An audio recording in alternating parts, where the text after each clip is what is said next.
ദിവ്യക്ഷേത്ര ദർശനത്തിലേക്ക് നമ്മൾ പ്രവേശിക്കുകയാണ്. സാറ് ഇന്ന് ദിവ്യക്ഷേത്ര ദർശനത്തിലെ 15-ാമത്തെ ശ്ലോകത്തെക്കുറിച്ചായിരിക്കാം നമുക്ക് കേൾക്കാൻ ഇടയാകുന്നത്. ഈ ക്ഷേത്രത്തെക്കുറിച്ച് പറയുമ്പോൾ ഇവിടെ ഇരിക്കുന്നതിൽ ഒരാൾക്ക് വളരെ പ്രാധാന്യമുള്ള അദ്ദേഹത്തിന് ദേശത്തെ ക്ഷേത്രം കൂടാണ്. പ്രൊഫസർ വിജയൻ സാറിന് ഇതിൻ്റെ വ്യാഖ്യാനം കേട്ടതിന് ശേഷം ക്ഷേത്രത്തെക്കുറിച്ച് അല്പം വിവരിച്ചു തരാനും കഴിഞ്ഞേക്കും. ഹരിയോം സാറിൻ്റെ പ്രാർത്ഥനയോടെ നമുക്ക് ആരംഭിക്കാം. ഓം തീർത്ഥം പാപഹരം പവിത്രമറിവിൻ സാരസ്വതം സാഗരം സാർത്ഥം നിഷ്കളമാത്മബോധം അഖിലാണ്ട പ്രേമ പൂർണാകരം ദീപ്തം പാദയുഗം പ്രകാശനിലയം സച്ചിത് സുഖത്തിൻ പദം സത്യജ്ഞാനബലം തരുന്നൊരഭയം ശ്രീനീലകണ്ഠൻ ഗുരു. മംഗല്യായാസ്തുരാമംഗലനിലയ നിരാലംബ നിരൂപ സത്യജ്യോതി സ്ഫീതാത്മസംവിൽസ്ഫുരണമയമഹ ശാങ്കരം പങ്കഹൃന്ന എന്നിത്യം ലംബികായോഗ വിധിദൃഢതയാനന്യഭാവേന സമ്യക് വിജ്ഞായാച്ചിത്തിശൂന്യം നിരുപമപരമാനന്ദവേദീഹ കച്ചിത്.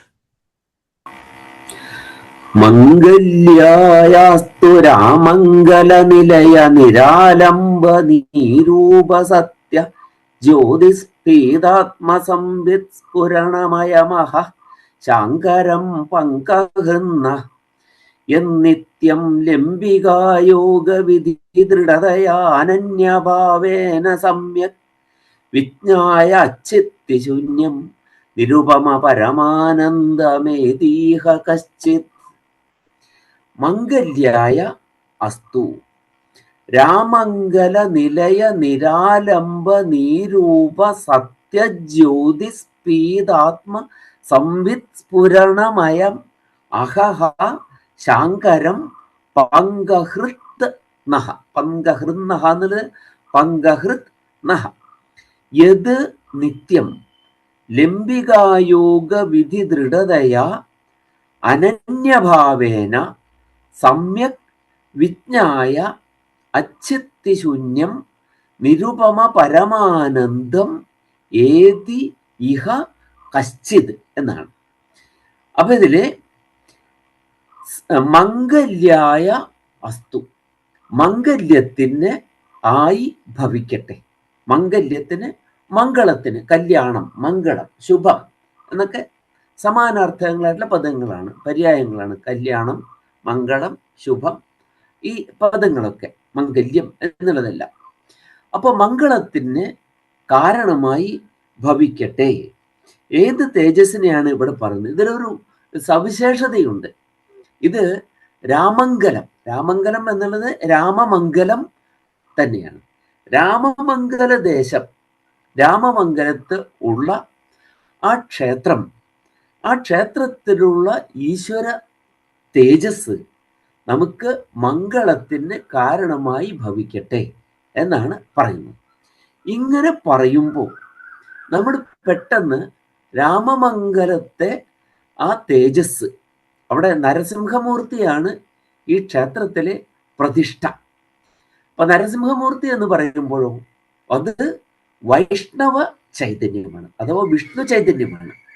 നമ്മൾ കഴിഞ്ഞ ക്ലാസ്സിൽ തന്നെ പറഞ്ഞു എന്നാണ് എനിക്ക് തോന്നുന്നത്. നമ്മൾ 7 വിധത്തിലുള്ള പ്രതിഷ്ഠകളാണ് നമുക്ക് ഉള്ളത്. ഇതിൻ്റെ ആത്യന്തികമായിട്ട് നമ്മൾ നോക്കിയാൽ 7 വിധത്തിലാണ്. അപ്പൊ നമ്മളത് പറഞ്ഞു. 1 ശങ്കരനാണ്, നാരായണൻ 1, 2 ശങ്കരനാരായണൻ, 3 ദേവി, 4 പിന്നെ അവരുടെ 3 മക്കൾ, അതായത്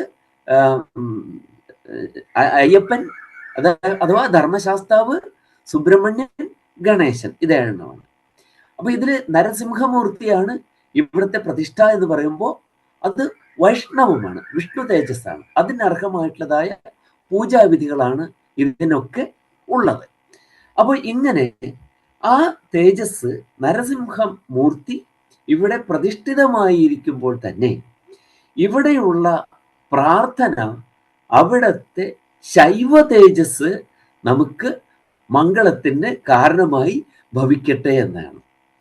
അപ്പോ ക്ഷേത്രം വിഷ്ണു തേജസ്സിന്റെ പ്രതിഷ്ഠ ഉൾക്കൊള്ളുന്നതായിരിക്കുകയും അവിടെ പ്രാധാന്യേന കവി പ്രാർത്ഥിക്കുന്നത്, നീലകണ്ഠ ദീക്ഷിതര് പ്രാർത്ഥിക്കുന്നത് എന്താണ്?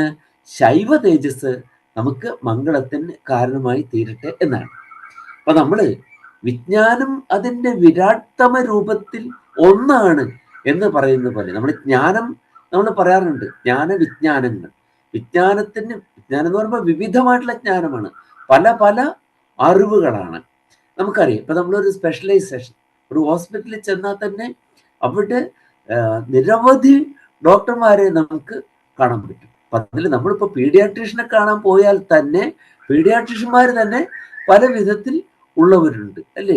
ജനിച്ച ഉടനെയുള്ള ശിശുവിനെ നോക്കുന്ന പീഡിയാട്രീഷ്യനും കുറച്ച് ഏതാനും മാസമായ ശിശുവിനെ നോക്കുന്ന പീഡിയാട്രീഷ്യനും രണ്ടും വരാം. അത്രയ്ക്ക് സ്പെഷ്യലൈസേഷൻ ഇങ്ങനെ മാറി വരികയാണ് വിജ്ഞാനത്തിന്റെ മേഖലകൾ. എന്നാൽ ജ്ഞാനം എന്നത് അതിൻ്റെ വിരാട്ടമമായ രൂപത്തിൽ ഒന്നാണ് എന്നാണ് പറഞ്ഞിട്ടുള്ളത്. അതുകൊണ്ടാണ് നമ്മൾ പലപ്പോഴും ഇപ്പോൾ ഗീതയുടെ കാര്യം പറയുമ്പോഴും നമ്മൾ അതിനെ വ്യാഖ്യാനിച്ചു വരുമ്പോൾ പല മണ്ഡലങ്ങളിലുള്ള ആളുകൾക്ക് തോന്നുന്നു ഇത് തങ്ങളുടെ മണ്ഡലവുമായി ബന്ധപ്പെട്ട അറിവാണ് എന്ന് തോന്നുന്നു. അപ്പൊ അതാണ് ജ്ഞാനം. അതിൻ്റെ അൾട്ടിമേറ്റ് ആയിട്ടുള്ള ഫോം എടുത്താൽ ജ്ഞാനം എന്താണ്? ഒന്നാണെന്നാണ്. അതിന് ഈ ബ്രാഞ്ചുകൾ ഒന്നുമില്ലാത്ത ഒറ്റ ജ്ഞാനമാണ് എന്നാണ് പറയുന്നത്. അതുപോലെ തന്നെയാണ് ഈ ചൈതന്യത്തിന്റെ കാര്യത്തിൽ നമ്മൾ എടുത്താലും ഏതൊക്കെ ദേവന്മാര് ഏതെല്ലാം രൂപത്തിൽ നമ്മൾ ആരാധിച്ചാലും എന്താണ്? ഈശ്വര ചൈതന്യം എന്ന് പറയുന്നത് അത് ഒന്നാണ്, ഒറ്റ ചൈതന്യമേ ഉള്ളൂ.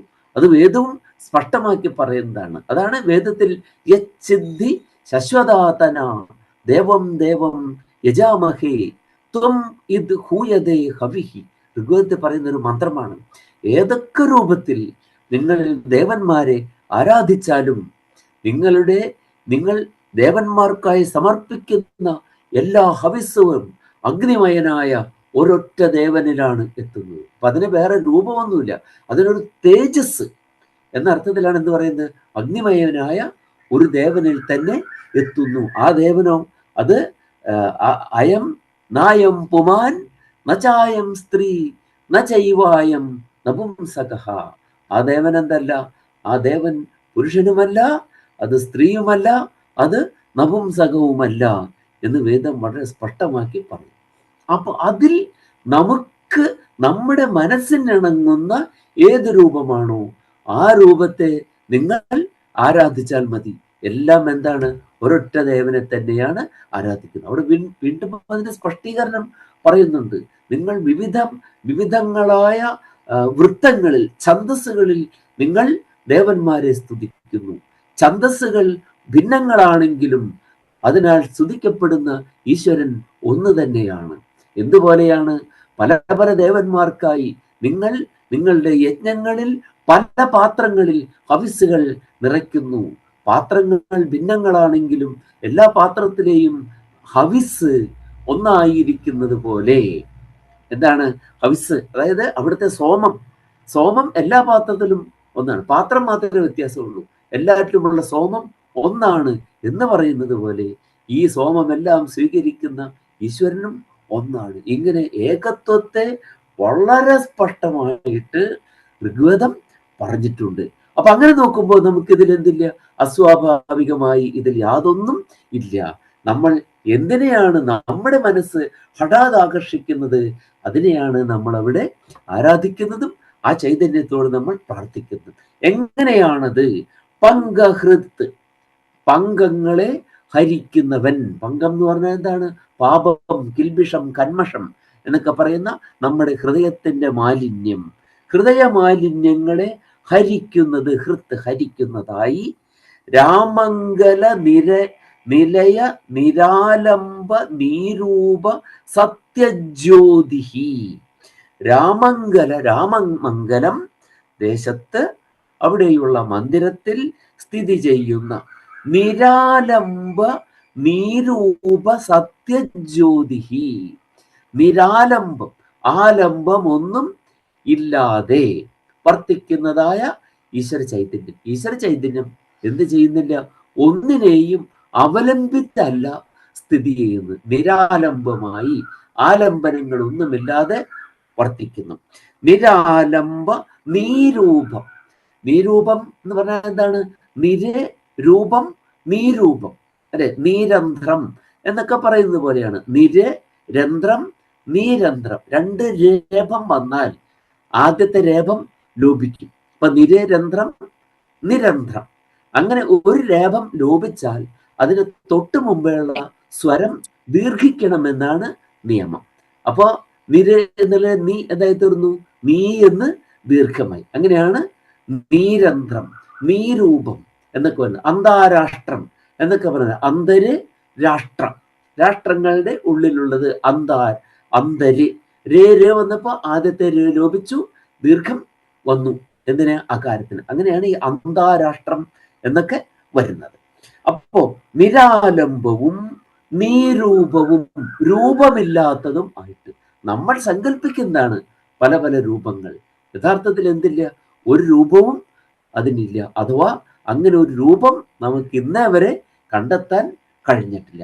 നീരൂപമായിട്ടുള്ള സത്യജ്യോതിഹി, സത്യമെന്ന ജ്യോതി, സത്യമായിട്ടുള്ള ജ്യോതിസാണ് അവിടെ ഉള്ളത്. പരമമായ സത്യം എന്ന ഒരൊറ്റ ജ്യോതിസ്. ആ ജ്യോതിസ് ഇവിടെ എങ്ങനെ വർത്തിക്കുന്നു? ശാങ്കരം ആയ തേജസ്സായി വർത്തിക്കുന്നു. ശാങ്കര തേജസ്സായിട്ട് വർത്തിക്കുന്നു. എന്നിട്ടോ സ്പീത ആത്മസംവിത് സ്ഫുരണമഹഃ, സ്ഫുരണമയമഹഃ. സ്പീതമായിട്ടുള്ള, സ്പീതം എന്നതിന് തടിച്ചത് എന്നൊരർത്ഥമുണ്ട്. അതുപോലെ തന്നെ ശുദ്ധമായിരിക്കുന്നത്, അതായത് കലർപ്പില്ലാതെ നിറഞ്ഞിരിക്കുന്നത് എന്നർത്ഥത്തിൽ. നമ്മൾ സാധാരണ തടിച്ചത് എന്ന് പറയുമ്പോൾ അതിന് പിന്നെ എങ്ങനെയാണ് മറ്റൊരർത്ഥം വരുന്നത്? ശുദ്ധമായിരിക്കുന്ന എങ്ങനെ അർത്ഥം വരും എന്ന് നമ്മൾ ചിലപ്പോൾ ചിന്തിക്കാറുണ്ട്. അപ്പൊ എന്താണ്? മറ്റൊന്നും ഇല്ലാത്ത വിധത്തിൽ നിറഞ്ഞ് നിലകൊള്ളുന്നത്, മറ്റൊരു എന്താണ് പറയാ, ഒരു മാലിന്യത്തിന് ഉള്ളിൽ കടക്കാൻ പറ്റാത്ത വിധത്തിൽ നിറഞ്ഞു നിൽക്കുന്ന സ്പീതമായ ആത്മസംവിത്ത്. ആത്മസംവിത്താണ്, ആത്മാവ് തന്നെയായിട്ടുള്ളതായ സംവിത്ത്. സംവിത്ത് എന്ന് പറഞ്ഞാൽ എന്താണ്? അതിന്റെ ജ്ഞാനം എന്നൊക്കെയാണല്ലോ അർത്ഥം. ആത്മസംവിത്തായി വർത്തിക്കുന്ന ആത്മസംവിത്ത് സ്ഫുരണമയം. ആത്മസംവിത്തിന്റെ സ്ഫുരണം, സ്ഫുരിക്കുക, ആത്മ ചൈതന്യത്തിന്റെ സ്ഫുരണമയമായിട്ടുള്ള അതിൻ്റെ സ്ഫുരിക്കൽ, അതിൻ്റെ പ്രകാശനം തന്നെയാണ്. അപ്പൊ ആത്മചൈതന്യം സ്ഫുരിക്കുക എന്നതാണ് അവിടെ ഉള്ളത്. അങ്ങനെയുള്ളതായ ആ മഹസ്, മഹസ് തേജസ്, ശോഭ. അപ്പോ സ്ഫീതമായ എന്താണ്? കലർപ്പില്ലാത്ത സംശുദ്ധമായിട്ടുള്ള ആത്മസംവിത്തിന്റെ സ്ഫുരണമയമായിട്ടുള്ള ആ തേജസ്. ആ തേജസ് എന്താകട്ടെ എന്നാണ്? നഹ, നഹ അസ്മാകം, നമുക്ക് എന്നർത്ഥം. നഹ മംഗല്യായ അസ്തു, നമുക്ക് മംഗളത്തിന് കാരണമായി ഭവിക്കുമാറാകട്ടെ എന്നർത്ഥം. ഇനി ആ മഹസ് എങ്ങനെയുള്ളതാണ്? യത് ഇഹ കശ്ചിത് നിത്യം അനന്യഭാവേന ലംബികായോഗ വിധി ദൃഢതയാ സമ്യക് വിജ്ഞായ. യാതൊന്നാണോ, യാതൊരു തേജസ്സിനെയാണോ, തേജസ്, തേജസ് എന്നുള്ള നപുംസലിംഗം ആയതുകൊണ്ടാണ് യത് എന്ന് പറഞ്ഞത്. യത് ഇഹ, യാതൊന്നിനെയാണോ ഇവിടെ, കശ്ചിത് ഏതെങ്കിലും ഒരു ഭക്തൻ, ഏതെങ്കിലും ഒരു വ്യക്തി, നിത്യം ദിവസവും, അനന്യഭാവേന മറ്റൊന്നിലേക്ക് ഇടറിപ്പോകാത്ത ഭാവത്തോട് കൂടിയിട്ട്, ഭാവനയോട് കൂടി, അതായത് ഏകാഗ്രതയോട് കൂടി, ഒറ്റ അഗ്രം, മുന്നിൽ ഒരേ ഒരു ലക്ഷ്യം. നമ്മളെപ്പോഴും പറയാറുണ്ട് ഏകാഗ്രത, ഏകാഗ്രത, ഏകതാനത, അല്ലെ? ഏകാഗ്രതയാണ് നമുക്ക് കുറവ്. അഗ്രം, അഗ്രം എന്ന് പറഞ്ഞാൽ മുന്നിൽ, എന്നർത്ഥം അല്ലേ? അഗ്രേ പശ്യാമി തേജോ നിബിഡതര കളായാവലി ലോഭനീയം നാരായണ ഭട്ടതിരി പറഞ്ഞു. അഗ്രേ എന്ന് പറഞ്ഞാൽ മുന്നിൽ. മുന്നിൽ ഒറ്റ ലക്ഷ്യം ഉള്ളതിനെയാണ് നമ്മൾ എന്ത് പറയുക? ഏകാഗ്രം എന്ന് പറയുക. നമുക്ക് പലപ്പോഴും നമുക്ക് എന്തുണ്ടാവാറില്ല? ഏകാഗ്രത എന്ന് പറയുന്നത് നമുക്ക് ഉണ്ടാവാറില്ല. ധ്യാനത്തിനാണെന്നുണ്ടെങ്കിലും പ്രാർത്ഥനയിലാണെന്നുണ്ടെങ്കിലും ഏകാഗ്രത ഉണ്ടാകാറില്ല. മുന്നിൽ ഒരൊറ്റ ലക്ഷ്യം അങ്ങനെയായിട്ട് വരല് വളരെ കുറവാണ്. അതെന്തിനും അതെ, ഏത് യജ്ഞത്തിനും അവശ്യം വേണ്ടത് എന്താണ്? ഏകാഗ്രതയാണ്. ഏത് യജ്ഞം, നമ്മൾ ചെയ്യുന്ന ഏത് പ്രവൃത്തിയും യജ്ഞമാണ്. നമ്മൾ നേരത്തെ അതിനെപ്പറ്റിയൊക്കെ ഇവിടെ പറയുകയുണ്ടായി. യജ്ഞം, അതായത് നമുക്ക് എന്താണ് വേണ്ടത്? നമുക്ക് ഇന്ദ്രിയങ്ങളുടെയും മനസ്സിന്റെയും കോൺസെൻട്രേഷൻ, ഏകാഗ്രത. അതിനെ നമ്മൾ എന്ത് ചെയ്യണം? ഒന്നിലേക്ക് നമ്മൾ സമാധാനിക്കണം. അതുകൊണ്ടാണ് നമ്മൾ എന്ത് പറയുന്നത്? സമാധാനം എന്ന് പറയുന്നത്. സമ്യക്കായി ആധാനം ചെയ്യുക, കൊണ്ടുവരിക ഒന്നിലേക്ക്. അതിനാണ് നമ്മൾ കോൺസെൻട്രേഷൻ എന്ന് പറയുന്നത്. അതിനെയാണ് നമ്മൾ സമാധാനം എന്ന് പറയുന്നത്. അതുകൊണ്ടാണ് നമ്മൾ എന്ത് പറയുന്നത്? സമാധാനം എന്ന് പറയുന്നത് എന്തല്ല, പീസ് എന്ന് ഇംഗ്ലീഷിലേക്ക് തർജ്ജമ ചെയ്യപ്പെടുന്നതല്ല സമാധാനം എന്ന് പറയുന്നത്. അതിന് വാക്ക് ഇംഗ്ലീഷ് പറയാമെങ്കിൽ അതിന് കോൺസെൻട്രേഷൻ എന്നാണ് പറയാവുന്നത്. അപ്പൊ അവിടെയാണ് നമ്മുടെ ട്രാൻസ്ലേഷനിൽ എന്തായി പോകുന്നു? പലപ്പോഴും നമ്മുടെ ലിഖിതങ്ങളുടെ സ്ക്രിപ്റ്റേഴ്സിന്റെ സ്പിരിറ്റ് തന്നെ, ആത്മാവ് തന്നെ ട്രാൻസ്ലേഷനുകളിൽ നഷ്ടപ്പെട്ടു പോകുന്നു എന്ന് പറയേണ്ടി വരുന്നത് ഇവിടം കൊണ്ടാണ്. അതാണ് നമ്മൾ ആദ്യം തന്നെ ഇപ്പോൾ പുണ്യാഹം ഉണ്ടാക്കുകയാണെങ്കിൽ ആദ്യം തന്നെ പറയുന്നത് എന്താണ്? ഓം മനസ്സമാധീയതാം എന്നാണ് പുണ്യാഹത്തിന്റെ ഏറ്റവും ആദ്യത്തെ മന്ത്രം. ഓം മനഃ സമാധീയതാം. നിങ്ങൾ മനസ്സിനെ കേന്ദ്രീകരിക്കൂ, നിങ്ങളുടെ മനസ്സിനെ ഇതിലേക്ക് ശ്രദ്ധിക്കൂ, മറ്റ് നിങ്ങൾ വ്യഗ്രന്മാരാകും. ഏകാഗ്രമാണ്, ഒന്നിലേക്ക് കോൺസെൻട്രേറ്റ് ചെയ്തിരിക്കുന്നത്. നമ്മൾ പലപ്പോഴും എന്തായിരിക്കും? വ്യഗ്രമായിരിക്കും നമ്മുടെ മനസ്സ്. നമ്മുടെ മനസ്സിൽ വിവിധങ്ങളായ ലക്ഷ്യങ്ങളാണ്. ഇപ്പോൾ കഴിഞ്ഞ ദിവസം തന്നെയാണെങ്കിൽ കേരളത്തിൽ വോട്ട് ചെയ്തവരാണെങ്കിൽ എന്താണ്? രാവിലെ എഴുന്നേൽക്കണം, അമ്പലത്തിൽ പോകണം, അതൊരു അഗ്രം, മുമ്പിലുള്ള ഒരു ലക്ഷ്യം. പിന്നെ എന്ത് ചെയ്യണം? പിന്നെ വോട്ടിന് പോകണം, അത് രണ്ടാമതൊരു ലക്ഷ്യം. അപ്പൊ എന്തായി? അവിടെ തന്നെ ദ്വ്യഗ്രമായി തീർന്നു, രണ്ട് ലക്ഷ്യങ്ങളായി തീർന്നു. പിന്നെയും പല പല ലക്ഷ്യങ്ങൾ. അപ്പോഴാണ് നമ്മൾ എന്ത് പറയുക? അഗ്രം. വിവിധങ്ങളായ ലക്ഷ്യങ്ങൾ മുമ്പിലുള്ളതാണ് എന്ത്? വ്യഗ്രം എന്ന് പറയുന്നത്. ഈ വ്യഗ്രതയില്ലാത്ത ദിവസങ്ങൾ നമുക്ക് വളരെ കുറവാണ്. അത് നമ്മുടെ ആരാധനയിലും എന്തുണ്ടാവും?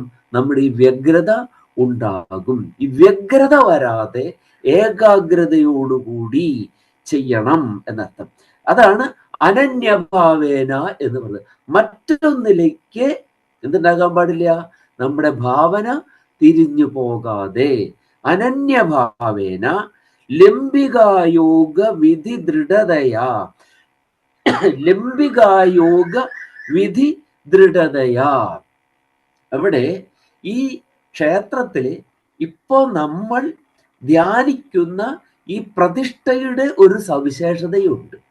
ആ പ്രതിഷ്ഠ അവിടെ ലംബികായോഗ വിധി അനുസരിച്ചാണ് നിൽക്കുന്നത്. അതായത് ഈ നരസിംഹ ക്ഷേത്രത്തിലെ നരസിംഹമൂർത്തിയുടെ പ്രതിഷ്ഠയുള്ള ക്ഷേത്രത്തിലെ ഓവ്, അഭിഷേക ജലം പോകുന്ന ഓവിനെ താങ്ങി നിർത്തുന്ന ഒരു മൂർത്തിയുണ്ട്. ഓവ് താങ്ങി. ഓവ് നമുക്കറിയാമല്ലോ, അഭിഷേക ജലം പോകുന്നതായ ഒരു ഓവ് അമ്പലങ്ങളിൽ നമുക്ക് കാണാൻ സാധിക്കും. ഈ ഓവിന് ഒരു താങ്ങ്, ആ താങ്ങി നിർത്തിയിരിക്കുന്നതാണ്, ആ മൂർത്തിയോടാണ് നമ്മൾ ഇവിടെ പ്രാർത്ഥിക്കാൻ പോകുന്നത്. നരസിംഹമൂർത്തിയോടല്ല എന്നുള്ളതാണ് അതിൻ്റെ സവിശേഷത. ആ ഓവിലൂടെ അഭിഷേക ജലം പോകുന്ന ഓവിനെ താങ്ങി നിർത്തിയിരിക്കുന്ന കുട്ടിഭൂതം, ഉണ്ണിഭൂതം അഥവാ കുട്ടിഭൂതം എന്നാണ് അതിനെ പറയുന്നത്. ആ കുട്ടിഭൂതം എന്താണ്? അത് ശൈവ തേജസ്സാണ്. ശൈവമായ ഒരു ശിവൻ ആരാണ്? ശിവൻ ഭൂതങ്ങളുടെ നാഥനാണ് അല്ലേ? ഭൂതപതിയാണ് ശിവൻ. അപ്പോ ഈ കുട്ടിഭൂതം അതൊരു കുട്ടിയുടെ രൂപത്തിലാണ്. കുട്ടിഭൂതം എന്ത് ചെയ്യുന്നു? ഇതിനെ താങ്ങി നിർത്തുന്നു. താങ്ങി നിർത്തുക എന്ന് പറഞ്ഞാലും ലംബികായോഗ വിധി അനുസരിച്ചാണ്. ലംബികായോഗം എന്ന് പറഞ്ഞാൽ ലംബം നമുക്കറിയാം. ലംബം എന്ന് പറഞ്ഞാൽ എന്താണ്? തൂങ്ങിയത് എന്നാണ് ലംബം എന്നുള്ളതിന് അർത്ഥം. ലംബമാനം, തൂങ്ങിയത് എന്നാണ് അർത്ഥം. നമ്മൾ പലപ്പോഴും ലംബം വരയ്ക്കുമ്പോൾ നമ്മൾ നമ്മുടെ പേപ്പറിൽ ഒരു വര വരച്ചിട്ട് അതിൽ നിന്ന് മുകളിലേക്ക് നമ്മൾ ലംബം വരയ്ക്കാറുണ്ട്. പക്ഷെ ലംബം ശരിക്ക് എന്തല്ല, മുകളിലേക്കല്ല, മുകളിൽ നിന്ന് തൂങ്ങി നിൽക്കുന്നതാണ് ലംബം, അല്ലെ? മുകളിൽ നിന്ന് തൂങ്ങി നിൽക്കുന്ന ഒരു ചരട് അല്ലെങ്കിൽ ഒരു കോല് മുകളിൽ നിന്ന് നമ്മൾ തൂക്കിയിട്ടാൽ അത് പ്രതലത്തിൽ മുട്ടുക 90 ഡിഗ്രിയിലാണ്. അതുകൊണ്ടാണ് നമ്മൾ ഈ 90 ഡിഗ്രിയെ എന്ന് പറയുന്നത് ലംബം എന്ന് പറയുന്നത്. ലംബമാനമായ ഒരു വസ്തു പ്രതലത്തിൽ തൊടുന്നത് 90 ഡിഗ്രിയിലായതുകൊണ്ടാണ് നമ്മൾ അതിനെ ലംബം എന്ന് പറയുന്നത്. അപ്പൊ നമ്മൾ ലംബം വരയ്ക്കുമ്പോൾ മുകളിലേക്ക് അല്ല വരയ്ക്കേണ്ടത്, അത് വരയ്ക്കേണ്ടത് താഴേക്കാണ്. കണക്കിനനുസരിച്ചിട്ട് നമുക്ക് വേണമെങ്കിൽ അങ്ങോട്ട് വരച്ചാലും നമുക്ക് 90 ഡിഗ്രി അവിടെ കിട്ടും എന്നുള്ളത് ശരിയാണ്. പക്ഷെ ഈ ഭൂതം അവിടെ നിൽക്കുന്നത് ലംബികായോഗം അനുസരിച്ചാണ്. അതിൽ അവലംബിച്ച് തൂങ്ങി നിൽക്കുകയാണ്. ഈ ഓവിനെ അവലംബിച്ച് അതിനെ തൂങ്ങി നിൽക്കുകയാണ്. അങ്ങനെ തൂങ്ങി നിൽക്കുന്ന ആ ലംബത്തിന് എന്തുണ്ടാകാൻ പാടില്ല? മറ്റൊന്നിനെയും ആശ്രയിക്കാൻ പാടില്ല. അത് ആശ്രയിക്കാതെ, അതായത് ഒന്നിലും തൊടാതെ, മറ്റൊരു പ്രതലത്തിൽ തൊടാതെ അതിനെ ആശ്രയിച്ച് നിൽക്കുന്നു, അതിൽ തൂങ്ങിക്കിടക്കുന്നു. പക്ഷെ എന്ത് ചെയ്യുന്നു? അതിനെ താങ്ങി നിർത്തുന്നതും ആണ് അത്. ഇതാണ് അവിടുത്തെ സങ്കല്പം. അപ്പൊ നമുക്ക് വിഭാവനം ചെയ്യാൻ പറ്റുന്നതിനും ഒരു പടി മുകളിലാണ് എന്ത് സ്ഥിതി ചെയ്യുന്നത്? ഈ സങ്കല്പം അവിടെ സ്ഥിതി ചെയ്യുന്നത്. ഓവിനെ താങ്ങുന്നു, പക്ഷെ എന്താണ്? അതിൽ തൂങ്ങിക്കിടന്ന് അതിനെ എന്താണ് അവലംബിച്ച് അതിനെ താങ്ങി നിർത്തുകയാണ് ഇത് ചെയ്യുന്നത്. അതാണ് ലംബിക യോഗവിധി. ലംബിക യോഗവിധി ദൃഢതയാ, ലംബിക യോഗവിധിയുടെ ദൃഢത അനുസരിച്ച് സമ്യക് വിജ്ഞായ, ഇതിലാണ് ഇത് നിലകൊള്ളുന്നത് എന്ന് മനസ്സിലാക്കണം. അത് മനസ്സിലാക്കുമ്പോൾ എങ്ങനെയാണ്? ഇത് മറ്റൊരു അവലംബമില്ലാതെ ഇത് എന്ത് ചെയ്യുന്നു? ഇത് അതിൽ ലംബികായോഗവിധി അനുസരിച്ച് അതിനെ താങ്ങി നിർത്തും. ഇത് എങ്ങനെയാണ് ഇത് സാധിക്കുക? നമ്മൾ ചിന്തിക്കുമ്പോൾ നമുക്കിത് മനസ്സിലാക്കാൻ പറ്റുകയില്ല. നമ്മുടെ ഭാവനയ്ക്ക് അപ്പുറമാണ് ഈ കാര്യം. കാരണം എന്താണ്? അപ്പൊ അതെങ്ങനെ നോക്കിയാൽ നമുക്ക് ഇത് മനസ്സിലാക്കാൻ പറ്റും, അല്ലെ? പല കാര്യങ്ങളും ആശയങ്ങളും നമ്മൾ നോക്കുമ്പോൾ എങ്ങനെയാണ് ഇത് നടക്കുക എന്ന് നമുക്ക് തോന്നും, ഇല്ലേ? ഇപ്പൊ വേദവ്യാസന് ജന്മം നൽകിയിട്ടും എങ്ങനെയാണ് ആ അമ്മ കന്യകയായിരിക്കുന്നത് എന്ന് നമ്മൾ ചിന്തിക്കുമ്പോൾ എങ്ങനെയാണ്, അല്ലെ? പല കാര്യങ്ങളും നമ്മൾ ചിന്തിക്കുമ്പോൾ നമുക്ക് തോന്നും എങ്ങനെയാണ് ഇത് നടക്കുക എന്നുള്ളത്. അവിടെയാണ് അതിനുള്ള ഉത്തരമാണ് നമുക്ക് പുരുഷ സൂക്തത്തിൽ പറഞ്ഞു തരുന്നത്, അല്ലെ? വേദങ്ങളിൽ ഉള്ള 4 വേദങ്ങളിലും ഉള്ളതാണ് പുരുഷ സൂക്തം. അവിടെയുള്ള മന്ത്രങ്ങളുടെ എണ്ണത്തിന് വ്യത്യാസമുണ്ട്. ആ എണ്ണത്തിന് വ്യത്യാസം വരാൻ കാരണം അതിലുള്ള മീറ്ററിന്റെ വ്യത്യാസമാണ്. പല വേദങ്ങളിലും ഉള്ളതായ ആ ഛന്ദസിന്റെ വ്യത്യാസം. അപ്പോൾ വലിയ ഛന്ദസ് വരുമ്പോൾ കൂടുതൽ ആശയങ്ങൾ അതിൽ ഉൾക്കൊള്ളിക്കാൻ കഴിയും. അങ്ങനെ വരുന്നതുകൊണ്ടാണ് ആ വ്യത്യാസം വരുന്നത്. അപ്പൊ ഋഗ്വേദത്തിൽ നോക്കുകയാണെന്നുണ്ടെങ്കിൽ സഹസ്രശീർഷ പുരുഷ സഹസ്രാക്ഷ സഹസ്രപാത് സഭൂമിം വിശ്വതോ വൃത്വ അത്യതിഷ്ഠദശാങ്കുലം. സഹസ്രശീർഷനാണ് ആ പുരുഷൻ, സഹസ്രാക്ഷനാണ്. സഹസ്രശീർഷൻ എന്ന് പറഞ്ഞാൽ ആയിരക്കണക്കിന് ശിരസുകളുള്ളവൻ, ആയിരക്കണക്കിന് കൈകളും ആയിരക്കണക്കിന് കാലുകളും ആയിരക്കണക്കിന് കണ്ണുകളും ഉള്ള എന്ന് പറഞ്ഞാൽ അസംഖ്യം കൈകാലുകളും കണ്ണുകളും ഒക്കെയുള്ള ആ പുരുഷൻ. ഭൂമിം വിശ്വതോ വൃത്വ, ഭൂമിയെ എല്ലായിടത്തു നിന്നും ആവരണം ചെയ്ത് അത്യതിഷ്ഠദശാങ്കുലം, 10 അങ്കുലം വ്യാപിച്ചു നിൽക്കുന്നു. എല്ലായിടത്തു നിന്നും ആവരണം ചെയ്തിട്ട് 10 അങ്കുലം വ്യാപിച്ചു നിൽക്കുന്നു. അവിടെയാണ് നമുക്ക് മനസ്സിലാകാത്ത പലതും കുടികൊള്ളുന്നു. നമ്മൾ ഈ ലോകത്തിന്റെ പരിമിതികളിൽ നിന്നുകൊണ്ട് നമ്മൾ ചിന്തിക്കുന്നു. അങ്ങനെ ചിന്തിക്കുമ്പോൾ എന്താണ്? ഒരു കുഞ്ഞിന് ജന്മം നൽകിയ അമ്മ കന്യകയായിരിക്കുകയില്ല. പക്ഷേ 10 അങ്കുലം വ്യാപിച്ചു നിൽക്കുന്ന ആ ശക്തിയുണ്ടല്ലോ, ആ ശക്തിക്ക് അസാധ്യമായി യാതൊന്നും തന്നെ ഇല്ല എന്നതാണ്. അപ്പോ നമുക്ക് അതിനുള്ള സമാധാനവും അവിടെയാണ് നമ്മൾ കണ്ടെത്തേണ്ടത്, അല്ലേ? രാവണൻ 10 ശിരസും അറുത്ത് ഹോമിച്ച് ശിവനെ പ്രസാദിപ്പിച്ചു, രുദ്രനെ പ്രസാദിപ്പിച്ചു.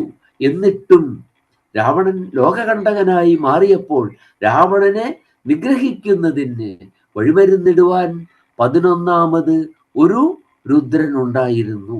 10 ശിരസ്സർത്താണ് രാവണൻ രുദ്രനെ പ്രസാദിപ്പിച്ചത്. പക്ഷേ രുദ്രന്മാർ എത്രയാണ്? 11 രുദ്രന്മാരാണ്. അപ്പോ അവിടെ കിട്ടിയ വരം കൊണ്ട് ലോക നന്മയ്ക്കായി രാവണൻ പ്രവർത്തിച്ചിരുന്നുവെങ്കിൽ രാവണനെ ജയിക്കുവാൻ ഒരു ശക്തിക്കും സാധ്യമാവുക ഇല്ല, ഒരു ശക്തിക്കും സാധിക്കില്ല. പക്ഷെ ലോക കണ്ടകനായി മാറിയാൽ അവിടെ നമ്മളെ ഓർമ്മപ്പെടുത്തലുണ്ട്. സഭൂമിം വിശ്വതോ വൃത്വ അത്യതിഷ്ഠ ദശാങ്കുലം. രാവണ, നീ 10 ശിരസ് കൊണ്ടാണ് 10 രുദ്രന്മാരെ പ്രസാദിപ്പിച്ചത്. പക്ഷേ 11ാമതൊരു രുദ്രനുണ്ട്, 11 രുദ്രനുണ്ട്. ആ രുദ്രനാണ് എന്തായി അവതരിച്ചത്? ഹനുമാനായി അവതരിച്ചതും രാവണന്റെ വധത്തിന് വേണ്ട എല്ലാ സന്നാഹങ്ങളും ഒരുക്കിയത്. അപ്പൊ ഇവിടെയാണ് നമ്മൾ എന്തൊക്കെ നമ്മൾ നേടിയെന്ന് പറഞ്ഞാലും, എത്രയൊക്കെ ഈശ്വരനെ പ്രസാദിപ്പിച്ചാണ് നമ്മൾ നേടിയതെന്ന് പറഞ്ഞാലും, നമ്മുടെ നേട്ടങ്ങളെല്ലാം ലോക നന്മയ്ക്ക് വേണ്ടി ഉപയോഗിക്കാനുള്ളതാണ്, തിന്മയ്ക്ക് വേണ്ടിയിട്ടല്ല. തിന്മയ്ക്ക് വേണ്ടി വിനിയോഗിക്കുമ്പോൾ ലോകത്തിന് അർഹമായ മംഗളം, ഈശ്വരനിൽ നിന്ന് ലോകത്തിന് എന്താ വേണ്ടത്? മംഗളമാണ് ലോകത്തിന് വേണ്ടത്, ഈശ്വരനിൽ നിന്ന് കിട്ടേണ്ടത്. ആ ഈശ്വരൻ ലോകത്തിന് തിന്മയുണ്ടാകുന്ന വിധത്തിൽ ഒരു ശക്തിയെ വളർത്തിക്കൊണ്ടുവരികയില്ല. അപ്പോൾ അങ്ങനെ ഒരു ശക്തി ഒരു വ്യക്തിക്ക് നൽകിയിട്ടുണ്ടെങ്കിൽ അത് എന്തിനുള്ളതാണ്?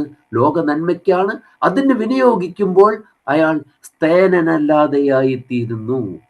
ലോക നന്മയ്ക്കായിട്ട് വിനിയോഗിച്ചാൽ സ്തേനനല്ല, ലോകത്തിന് തിന്മയ്ക്കായി വിനിയോഗിച്ചാൽ എന്തായി മാറുന്നു? അവൻ സ്തേനനായി മാറുന്നു. യാദൃച്ഛികമായിട്ടായാലും നമ്മൾ തസ്കരനെയും സ്തേനനെയും കുറിച്ചുള്ള കാഴ്ചപ്പാട് നമ്മൾ മുൻപേ പറയുകയുണ്ടായി. അപ്പൊ ഇതൊന്നും ലോകത്തിന്റെ തിന്മയ്ക്ക് വേണ്ടിയല്ല എന്നുള്ളതാണ് നമ്മൾ മനസ്സിലാക്കേണ്ടത്. അപ്പൊ അതുപോലെ തന്നെയാണ് ഇതിനെ തൂങ്ങി നിൽക്കുന്ന ഈ ഓവ് താങ്ങി എങ്ങനെയാണ് തൂങ്ങി നിൽക്കുന്നത്, എങ്ങനെയാണ് അതിനെ താങ്ങുന്നത്? അതാണ് ലംബികായോഗ വിധി അനുസരിച്ചാണ് അവിടെ നിലകൊള്ളുന്നത്. അത് തന്നെയാണ് ആ ഓവിനെ താങ്ങി നിർത്തുന്നത്. ആ കുട്ടിഭൂതം അഥവാ ആ ഉണ്ണിഭൂതം.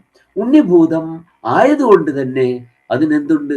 ഉണ്ണികളുടെ എല്ലാ ഷാഢ്യവും അതിന് ഉണ്ട് താനും. തനി കുഞ്ഞാണ് അത്, പക്ഷെ അതിന് കുഞ്ഞിൻ്റെതായ ഷാഢ്യമൊക്കെ അതിനുണ്ട്. പക്ഷേ അത് ഈശ്വര ചൈതന്യമാണ്, അതിൻ്റെ എല്ലാ ശക്തിയും അതിനുണ്ട്.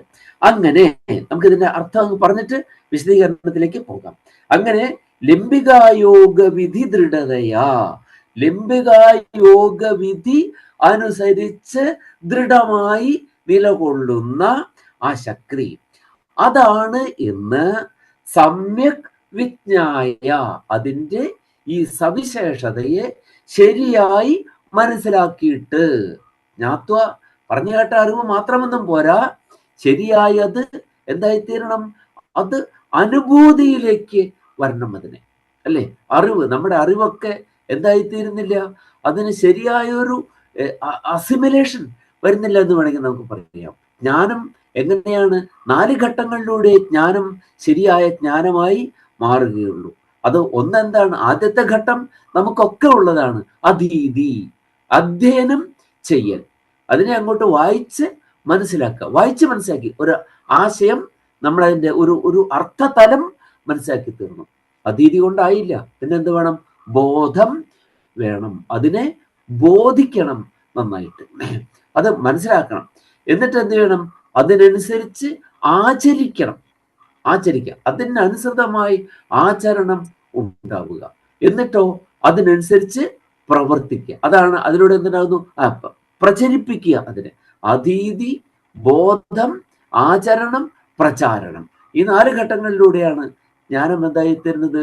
പൂർണ്ണമായി തരുന്നത്. അതുകൊണ്ടാണ് നമ്മൾ പറയുന്നത് ആചാര്യാത് പാദമാദത്തെ, ആചാര്യനിൽ നിന്ന് എന്താണ്?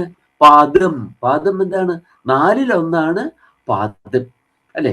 ആ 4-1 മാത്രമാണ് ആചാര്യനിൽ നിന്ന് നമ്മൾ സ്വീകരിക്കുന്നത്. എത്ര പ്രഗത്ഭനായ ആചാര്യൻ പഠിപ്പിച്ചു കൊള്ളട്ടെ, നമ്മൾ നേടേണ്ട വിദ്യയുടെ 4-1 മാത്രമേ ആ ആചാര്യനിൽ നിന്ന് നമുക്ക് കിട്ടുകയുള്ളൂ. പിന്നെ 4-1 എന്ത് ചെയ്യണം? ശിഷ്യ സ്വമേധയാ. പാദം ശിഷ്യ സ്വമേധയാ. ശിഷ്യൻ സ്വന്തം മേധ കൊണ്ട്, മേധ ബുദ്ധി, സ്വന്തം ബുദ്ധിശക്തി കൊണ്ട് ശിഷ്യൻ നേടിയെടുക്കണം. അപ്പോഴും എന്താവുള്ളൂ? 2 പാദമേ ആവുള്ളൂ. 2 പാദം കൂടുമ്പോൾ എന്തായി? അര ആയിത്തീരുന്നു, അല്ലെ? അര, അതായത് പകുതിയായി മാറുന്നു. പാദം ശിഷ്യസ്വമേധയാ. പാദം സബ്രഹ്മചാരിഭ്യ. 4-1 പിന്നെ മറ്റ് ബ്രഹ്മചാരികളിൽ നിന്ന്, തങ്ങളോടൊപ്പമുള്ള ബ്രഹ്മചാരികളിൽ നിന്ന് എന്ന് പറഞ്ഞാൽ ബ്രഹ്മചര്യ ആശ്രമത്തിലാണ് വിദ്യ അഭ്യസിക്കുന്നത്. അപ്പോൾ തന്നോടൊപ്പമുള്ള സബ്രഹ്മചാരിഭ്യ. നോക്കൂ, ആ പദം നോക്കൂ. നമ്മൾ സതീർത്ഥ്യർ എന്ന പദം, അതിനെക്കുറിച്ച് നമ്മൾ മുമ്പ് പറയുകയുണ്ടായി. സമാനമായ തീർത്ഥത്തിൽ എന്താണ്? മുങ്ങി ശുദ്ധി നേടിയ ആളുകൾ സതീർത്ഥ്യർ, തീർത്ഥത്തിൽ മുങ്ങി. മറ്റൊരു പദമാണ് സബ്രഹ്മചാരിഭ്യ. തങ്ങളോടൊപ്പം ബ്രഹ്മചര്യം അനുഷ്ഠിക്കുന്നവർ. വിദ്യാർത്ഥി ആരാണ്? ബ്രഹ്മചര്യം അനുഷ്ഠിക്കുന്നവനാണ്. യാതൊരു സുഖവും ജീവിതത്തിൽ വിധിച്ചിട്ടില്ലാത്ത ഒരു ആശ്രമമാണ് ബ്രഹ്മചര്യാശ്രമം. നമ്മൾ വിചാരിക്കും സന്യാസാശ്രമമാണ് ഏറ്റവും തീവ്രമായത് എന്ന്. അല്ല, ബ്രഹ്മചര്യാശ്രമമാണ്, അല്ലെ? ബ്രഹ്മചര്യം, വാനപ്രസ്ഥ. അതുകൊണ്ടാണ് എന്താണ് അഭിജ്ഞാന ശാകുന്തളത്തിൽ നമ്മുടെ കാളിദാസൻ ഒരു മാനിന്റെ ഓട്ടം അവിടെ വർണ്ണിക്കുന്നുണ്ട്. ഒരു മാൻ ഓടുന്നതായിട്ട് പറയുന്നുണ്ട്. ആ മാനിനെ കൊല്ലാനാണ് ദുഷന്തൻ അസ്ത്രവുമെടുത്ത് അതിന്റെ പിന്നാലെ പായുന്നത്. ആ പായിഞ്ഞ് ആ മാനിന് അസ്ത്രമേൽപ്പിക്കും എന്നുള്ള ഘട്ടം വരുമ്പോഴേക്കും വൈഖാനസന്മാര് ഇടയിൽ പ്രത്യക്ഷപ്പെട്ടു. അവർ പറഞ്ഞു, ആശ്രമമൃഗോയം നഹന്തവ്യോ നഹന്തവ്യ. ആശ്രമമൃഗമാണിത് രാജാവേ, ഇതിനെ കൊല്ലരുതേ, ഇതിനെ കൊല്ലരുതേ എന്ന് പറഞ്ഞു, അല്ലേ? ആശ്രമമൃഗമാണ്. ആശ്രമത്തിൽ it is an antelope belonging to the എന്താണ് ഹെർമിറ്റേജ് എന്ന് വേണമെങ്കിൽ നമുക്കതിനെ ട്രാൻസ്ലേറ്റ് ചെയ്യാം. പക്ഷെ എന്താവില്ല, അതിന്റെ അർത്ഥം കിട്ടാതെ വരുന്നു, അല്ലെ? ഹെർമിറ്റേജ് നമുക്ക് പറയാം ആശ്രമമാണ്, അല്ലെ? ആന്റിലപ്പ് നമുക്ക് പറയാം മാനാണ് എന്നൊക്കെ പറയാം. പക്ഷേ എന്താണ് ആശ്രമ മൃഗോയം എന്ന് പറഞ്ഞതിന്റെ അർത്ഥത്തിലേക്ക് നമുക്ക് എത്താൻ പറ്റില്ല. മൃഗം എന്താണ്? മൃഗ്യതേ ഇതി മൃഗ. മാർഗണം ചെയ്യപ്പെടുന്നത് എന്തോ അതാണ് മൃഗം എന്ന് പറയുമ്പോൾ എന്തായി തീർന്നു? നിങ്ങൾ ആശ്രമത്തിൽ എന്താണ് അന്വേഷിക്കുന്നത് അതിനെയാണ് ഈ മൃഗം പ്രതിനിധാനം ചെയ്യുന്നത്. മാനിന്റെ ഓട്ടം എങ്ങനെയാണ്? കിഞ്ചിതവനവും ഭൃശം നഭസിതാവതി. അല്പമൊന്ന് ഭൂതലത്തിൽ സ്പർശിക്കുകയും പിന്നെ എന്ത് ചെയ്യുന്നു? അന്തരീക്ഷത്തിലാണിത്, ആകാശത്തിലാണിത് കുതികൊണ്ടു ഇരിക്കുന്നത് എന്നർത്ഥം. അപ്പോ ആശ്രമത്തിലെ സ്ഥിതിയും ഇത് തന്നെയാണ്. ഈ മാനിനെ കുറിച്ച് എന്തൊക്കെ പറഞ്ഞിട്ടുണ്ടോ അതൊക്കെ എന്താണ്? ഈ ആശ്രമത്തിനെ പ്രതിനിധാനം ചെയ്യുന്നതാണ്. അതാണ് ഈ ആശ്രമത്തിലുള്ളത്, അല്ലെ? കണ്ഠനാളം അഴകിൽ തിരിച്ച് അനുപദം രഥം പിറകിൽ നോക്കിയും. അത് തിരിഞ്ഞെയ്താ ഭയപ്പാടോടുകൂടി രഥത്തെ വീക്ഷിക്കുന്നു. രഥത്തെ വീക്ഷിക്കുമ്പോൾ രഥം എന്താണ്? ആത്മാനം രഥിനം വിദ്ധി ശരീരം രഥമേവത്തു. ഭഗവത്ഗീതയിലും പറഞ്ഞിട്ടുണ്ട്, കഠോപനിഷത്തിലും പറഞ്ഞിട്ടുണ്ട് ഈ മന്ത്രം. അപ്പൊ എന്താണ് രഥം എന്ന് പറഞ്ഞാൽ? എന്താണ് രഥം? ശരീരമാണ്. പിന്നാലെ വരുന്ന ശരീര പാദത്തെ വീണ്ടും വരുന്ന ശരീരം വന്നു ചേരുക എന്നുള്ളത് പുനർജന്മം. പുനർജന്മത്തെ ഭയപ്പാടോടെ വീക്ഷിക്കുന്നവരാണ് ഈ ആശ്രമത്തിൽ ഉള്ളത്. അപ്പൊ അതാണ് രഥത്തെ ഭയപ്പാടോടുകൂടി നോക്കുന്നു. അപ്പൊ എന്താണ് ആഗ്രഹിക്കുന്നത്? എന്താണ്? ഈ സംസാര സാഗരത്തിൽ നിന്ന് ഈ ജന്മത്തോടെ തരണം ചെയ്യണം, ജീവിച്ചിരിക്കെ മുക്തരായി തീരണം. ഇതാണ്. അപ്പൊ ഭയപ്പാടോടെ എന്തിനെ കാണുന്നു? രഥത്തെ കാണുന്നു എന്ന് പറയുന്നത് എന്താണ്? വീണ്ടും ഒരു ജന്മം ഉണ്ടാകുന്നതിന്, വീണ്ടും ഒരു ശരീരം ഉണ്ടാകുന്നതിന് ഭയപ്പാടോടുകൂടി കാണുന്നു എന്നും കൂടിയാണ് അതിന്റെ അർത്ഥം. പിന്നെന്താണ്? ശരപദം ഭയം, ശരം പതിക്കുമോ എന്നുള്ള ഭയത്തോട് കൂടിയിട്ട് എന്ത് ചെയ്യുന്നു?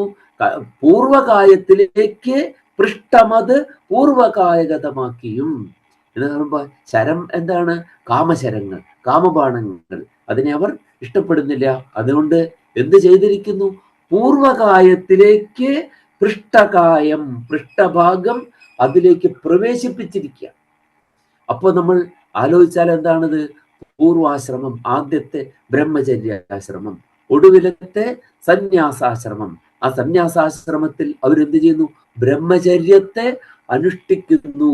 അപ്പൊ ആദ്യത്തെ ആശ്രമത്തിലേക്ക് പൂർവകായഗതമാക്കി എന്ന് പറയുമ്പോൾ അതിന്റെ അർത്ഥം എന്താണ്? അതിന്റെ പ്രതീയമാനമായ അർത്ഥം എന്താണ്? ബ്രഹ്മചര്യം അനുഷ്ഠിച്ചു കൊണ്ടിരിക്കുന്ന ആളുകളാണ് അവിടെ ഉള്ളത് എന്നർത്ഥം. പിന്നെ വായിൽ നിന്ന് ദർഭ, പകുതി ചവച്ച ദർഭ ഇങ്ങനെ ചിതറി പോകുന്നു. ദർഭ എന്തിന്റെ പ്രതീകമാണ്? യജ്ഞ സംസ്കാരത്തിന്റെ പ്രതീകമാണ് ദർഭ. ആ യജ്ഞ സംസ്കാരത്തെയാണ് അവർ പ്രചരിപ്പിച്ചുകൊണ്ടിരിക്കുന്നത്. യജ്ഞം അനുഷ്ഠിക്കുക, അതിലൂടെയാണ് എന്ത് ചെയ്യുന്നത്? ആത്യന്തികമായ ലക്ഷ്യത്തിലേക്ക് മനുഷ്യൻ എത്തുന്നത്. അപ്പോ ആ ദർഭ ഇങ്ങനെ ചിതറിക്കൊണ്ടു പോകുന്ന അത് അല്പമാത്രം ഭൂതലസ്പർശം. നിത്യകർമ്മങ്ങൾ, നൈമിത്യ കർമ്മങ്ങളൊക്കെ അനുഷ്ഠിക്കുന്ന സമയത്ത് മാത്രമേ അവർക്ക് എന്തുണ്ടാകുന്നുള്ളൂ? ഭൂതലസ്പർശമുള്ളൂ. പിന്നെ അവരെന്ത് ചെയ്യുന്നു? അവര് തപസ്സിലും സ്വാധ്യായത്തിലും മുഴുകുമ്പോൾ അവർ എന്താണ്? അലൗകികതയിൽ വ്യാപരിക്കുന്നവരാണ്. ഇതല്ലേ ശരിക്ക് കാളിദാസൻ ആ മാനിനെ കുറിച്ച് പറഞ്ഞത്? അപ്പൊ അതെന്താണ്? ഇത് ഇംഗ്ലീഷിലേക്ക് തർജ്ജമ ചെയ്യുമ്പോൾ ഇതിനെ ഒരു ഡിയർ എന്നോ അല്ലെങ്കിൽ ഒരു ആന്റിലപ്പ് എന്നോ ഒക്കെ നമുക്ക് ട്രാൻസ്ലേറ്റ് ചെയ്യാം. പക്ഷെ എന്താകുന്നില്ല, ആശ്രമത്തിൽ നിങ്ങൾ എന്തന്വേഷിക്കുന്നു അതാണ് ഈ മാൻ എന്നുള്ള അർത്ഥം അവിടെ കിട്ടില്ല. ഇത് ആശ്രമത്തിലെ മാനാണ്, അതുകൊണ്ട് കൊല്ലണ്ട എന്ന് മാത്രമേ അർത്ഥമുള്ളൂ. അപ്പൊ ആശ്രമത്തിലെ മാൻ അല്ലെങ്കിൽ ഇതിനെ കൊല്ലാമല്ലോ എന്നൊരർത്ഥവും കൂടെ അവിടെ കിട്ടും. പക്ഷെ അതല്ല, അതാണ് കാളിദാസന്റെ വാക്ക്. കാളിദാസൻ ഒന്ന് പറഞ്ഞിട്ടുണ്ടെങ്കിൽ അതിലെന്തുണ്ട്? അതിലൊരു ആശയപ്രപഞ്ചം ഉണ്ട്. എന്നൻ കക്കാട് പറയുന്നത് പോലെ ഒരു പ്ലാവിലയ്ക്കായി ഒന്ന് കുനിഞ്ഞിട്ടുണ്ടെങ്കിൽ കുടിച്ചിട്ടുണ്ട് ഒരു കിണ്ണം കൊഴുത്ത കഞ്ഞി എന്ന് പറഞ്ഞ പോലെ. ഒരു പ്ലാവില എടുക്കാനൊന്ന് കുനിഞ്ഞതേ ഉള്ളൂ, പക്ഷെ എന്തുണ്ട്? ഒരു കിണ്ണം കൊഴുത്ത കഞ്ഞി കുടിച്ചിട്ടുണ്ട് എന്ന് പറഞ്ഞ പോലെ കാളിദാസൻ ഒരക്ഷരം കുറിക്കാൻ ഒന്ന് കുനിഞ്ഞിട്ടുണ്ടെങ്കിൽ അതിൽ ഓരോ അക്ഷരത്തിലും എന്നല്ല, അതിൽ ഓരോ വർണ്ണത്തിലും ഒരു കിണ്ണം കൊഴുത്ത കഞ്ഞി ആകുന്ന എന്തുണ്ട്? ആശയതലം അതിന് ഉണ്ട്. അപ്പൊ അതാണ് ശാകുന്തളം മുഴുവൻ എങ്ങനെയാണ് വായിക്കേണ്ടത്, മുഴുവൻ പഠിക്കേണ്ടത് ഈ വിധത്തിലാണ്. അപ്പോ അതുപോലെ എന്താണ് ഇവിടെ ഒക്കെ ഈ വലിയതായ അർത്ഥതലങ്ങളെ ഉൾക്കൊണ്ട് വേണം മുന്നോട്ട് പോകാൻ. അതുപോലെ തന്നെ ഈ ലംബികാവിധിയെ പറയുമ്പോൾ എന്ത് വേണം? അത് ഈ ഈശ്വര ചൈതന്യം സഭൂമിം വിശ്വതോവൃത്വ അത്യതിഷ്ഠ ദശാങ്കുലം, മനുഷ്യന്റെ ഭാവനയ്ക്ക് പിടികൊടുക്കാത്ത വിധത്തിലുള്ളതായ ആ ഒരു വലിയ നിലയാണ് അതിനവിടെ ഉള്ളത്, ഈ ഓവുതാങ്ങിയായിട്ടുള്ള ഉണ്ണിഭൂതത്തിനുള്ളത് എന്ന് ശരിയായി മനസ്സിലാക്കിക്കൊണ്ട്. അപ്പോൾ ആ അർത്ഥതലത്തിലേക്ക് വരുമ്പോൾ എന്താണ്? പല പല കാര്യങ്ങൾ നമുക്കവിടെ ചിന്തിക്കേണ്ടതായിട്ട് വരുന്നു. അങ്ങനെയുള്ള ആ രൂപത്തെ ലംബിക യോഗവിധി ദൃഢതയാ, അതിലാണ് അത് ദൃഢമായിരിക്കുന്നത്, ഉറച്ചിരിക്കുന്നത് എന്ന് സമ്യക് വിജ്ഞായ. വിജ്ഞായ എന്ന് പറഞ്ഞാൽ തന്നെ വിശേഷേണ ജ്ഞാത്വ എന്ന അർത്ഥം കിട്ടുകയാണ്. വിജ്ഞായ വിശേഷേണ ജ്ഞാത്വ എന്നർത്ഥം വിജ്ഞായ. അതിന് ഒരു വിശേഷണം കൂടെ ചേർക്കുകയാണ്. എന്താണ്? സമ്യക്, നന്നായി വിജ്ഞാനം ചെയ്തിട്ട് അറിഞ്ഞാൽ എന്തുണ്ടാകുന്നു? അച്ചിത്തിശൂന്യം നിരുപമ പരമാനന്ദം ഏതി. അച്ചിത്തിശൂന്യമായിട്ടുള്ള, ചിത്തിയിലൂടെ ശൂന്യമായി തീരുന്നതാണ് ചിത്തിശൂന്യം. പെട്ടെന്ന് നമ്മൾ അർത്ഥം നോക്കിയാൽ ചിത്തി എന്ന് പറഞ്ഞാൽ ഛേദനം, മുറിച്ചു മാറ്റൽ എന്നർത്ഥം. ചിത്തി ഛേദനം. ചിത്തിശൂന്യം എന്ന് പറയുമ്പോൾ എന്താണ്? ഛേദനം ഇല്ലാത്തത് എന്ന അർത്ഥം കിട്ടും. അപ്പൊ അച്ചിത്തി എന്ന് പറയുമ്പോൾ വീണ്ടും നെഗേഷൻ വരുമ്പോ എന്തായി തീർന്നു? അച്ചിത്തി ശൂന്യം എന്നുള്ള എന്തർത്ഥം? ഛേദിക്കപ്പെടുന്നത് എന്നൊരർത്ഥം തോന്നിപ്പോകാം. പക്ഷെ അത് തോന്നാതെ എന്ത് ചെയ്യണം? അതിനെ ശരിയായി വിഗ്രഹിക്കണം. അതിനാണ് വ്യാഖ്യാനതോ വിശേഷപ്രതിപത്തി നഹി സന്ദേഹാത് അലക്ഷണം എന്ന് ഭാഷ്യകാരൻ പറഞ്ഞിട്ടുണ്ട്. പതഞ്ജലി പറഞ്ഞിട്ടുണ്ട്, വ്യാകരണ മഹാഭാഷ്യകാരൻ പറഞ്ഞിട്ടുണ്ട്. അപ്പൊ അതുപോലെ അപ്പൊ ഇവിടെ എന്ത് ചെയ്യണം? ചിത്തി കൊണ്ടുള്ള ശൂന്യത, ചിത്തിശൂന്യം, ഛേദിക്കപ്പെട്ട് ശൂന്യമായി തീരുക. അങ്ങനെ ഇല്ലാത്തതാണ് എന്ത്? അച്ചിത്തിശൂന്യം എന്ന് പറഞ്ഞാൽ വിച്ഛേദിക്കപ്പെട്ട് ശൂന്യമായി തീരാത്ത വിധത്തിലുള്ള എന്ന് പറയുമ്പോൾ എന്തായി? പെർപ്പച്വൽ ആയിട്ടുള്ള, നിരന്തരം, നൈരന്തര്യേണ, അല്ലെ, അനുസ്യൂതമായിട്ടുള്ള നിരുപമ പരമാനന്ദം. നിരുപമം, എന്തിനോടും നമുക്ക് ഉപമിക്കാൻ കഴിയാത്ത വിധത്തിലുള്ളതായ പരമമായ ആനന്ദത്തെ പ്രാപിക്കുന്നു. അപ്പൊ ഈ വിധത്തിൽ ഈ മൂർത്തിയെ മനസ്സിലാക്കിക്കൊണ്ട് ആരാധിക്കുന്ന ഒരു വ്യക്തിക്ക്, ആ വ്യക്തി ആരുമായിക്കൊള്ളട്ടെ, അദ്ദേഹത്തിന് എന്തുണ്ടാകും? അച്ഛത്യശൂന്യമായിട്ടുള്ള, നിരുപമമായിട്ടുള്ള പരമമായ ആനന്ദത്തെ പ്രാപിക്കാൻ കഴിയും. അങ്ങനെയുള്ള തത് നഹ മംഗല്യായ അസ്തു, അങ്ങനെയുള്ള ആ ഭൂതം, ആ ലംബികായോഗ വിധി അനുസരിച്ച് അവിടെ ഓവിനെ താങ്ങിക്കൊണ്ട് നിൽക്കുന്ന ആ ഭൂതം നമുക്ക് മംഗല്യത്തിന് കാരണമായി തീരട്ടെ എന്നാണ് ഈ പറഞ്ഞതിന്റെ വാച്യമായ അർത്ഥം. അപ്പൊ അതിലെ ആ യോഗം, ആ ഭൂതത്തിന്റെ പ്രത്യേകത എന്താണ്? അപ്പൊ അവിടെ അത് ഓവുതാങ്ങിയ. അപ്പൊ ഓവുതാങ്ങി എന്ന് പറയുമ്പോൾ മുഖ്യമായ പ്രതിഷ്ഠയുടെ പ്രാധാന്യം അതിനെ നമ്മുടെ ഭാവന അനുസരിച്ച് നമുക്ക് കാണാൻ കഴിയില്ല, അല്ലെ? മുഖ്യമായ പ്രതിഷ്ഠ, ആ പ്രതിഷ്ഠയെ അഭിഷേകം ചെയ്ത ജലം പോകുന്ന ഓവിനെ താങ്ങിക്കൊണ്ടാണ് ഈ ഭൂതം അവിടെ നിൽക്കുന്നത്. പക്ഷേ അത് ഉണ്ണിഭൂതമായത് കൊണ്ട് തന്നെ ആ ഭൂതത്തിന് ഉണ്ണികൾക്കുള്ളതായ ചില ഭാവങ്ങളും ആ ഭൂതത്തിന് ഉണ്ട്. കുട്ടികളുടേതായ ചില വാശിയും ആ ഭൂതത്തിന് ഉണ്ട്. ആ ഭൂതത്തിന്റെ പ്രത്യേകത എന്താന്ന് വെച്ചാൽ അതിന് അവിടുത്തെ മുഖ്യപ്രതിഷ്ഠയായിട്ടുള്ള നരസിംഹത്തിന് വേണ്ടതിനേക്കാൾ കൂടുതൽ, കൊടുക്കുന്നതിനേക്കാൾ കൂടുതൽ പ്രാധാന്യം ഈ ഭൂതത്തിന് കൊടുക്കണം എന്നാണ്. അവിടുത്തെ പൂജാവിധികളിലും അവിടുത്തെ ഉത്സവത്തിലും മുഖ്യമായ സ്ഥാനം നൽകുന്നത് ഈ ഉണ്ണിഭൂതത്തിനാണ്. പ്രതിഷ്ഠ, അത് ഉത്സവത്തിന് എഴുന്നള്ളത്തിന്റെ സമയത്ത് മുഖ്യപ്രതിഷ്ഠയ്ക്ക് നരസിംഹത്തിന് കൊടുക്കുന്ന, അതിന്റെ കോലം പ്രതിഷ്ഠിക്കുന്നതിനുള്ള ആനയേക്കാൾ വലിയ ആന ഏതിന് വേണം? ഈ ഉണ്ണിഭൂതത്തിന് വേണം എന്നാണ് പറഞ്ഞിരിക്കുന്നത്. അപ്പൊ നോക്കൂ, എന്താണ് അവിടുത്തെ സ്ഥിതി, അല്ലെ? എത്ര സങ്കല്പമാണ്. രാജാവിന് കൊടുക്കുന്നതിനേക്കാൾ കൂടുതൽ പ്രാധാന്യം ആർക്ക് കൊടുക്കണമെന്നാണ് പറയുന്നത്? ഭൃത്യന് കൊടുക്കണമെന്നാണ് പറഞ്ഞിട്ടുള്ളത്. അങ്ങനെ ഭൃത്യന് കൊടുക്കാവോ? ഉണ്ടെന്നാണ് പറയുന്നത് കേട്ടോ. രാജാവിനുള്ളതിനേക്കാൾ കൂടുതൽ പ്രാധാന്യം ഭൃത്യനുള്ള ചില സന്ദർഭങ്ങൾ ഉണ്ടെന്നാണ് പറയുന്നത്. അത് ധുന്യാലോകം എന്ന് പറഞ്ഞിട്ടൊരു അലങ്കാര ഗ്രന്ഥമുണ്ട് സംസ്കൃതത്തിലെ.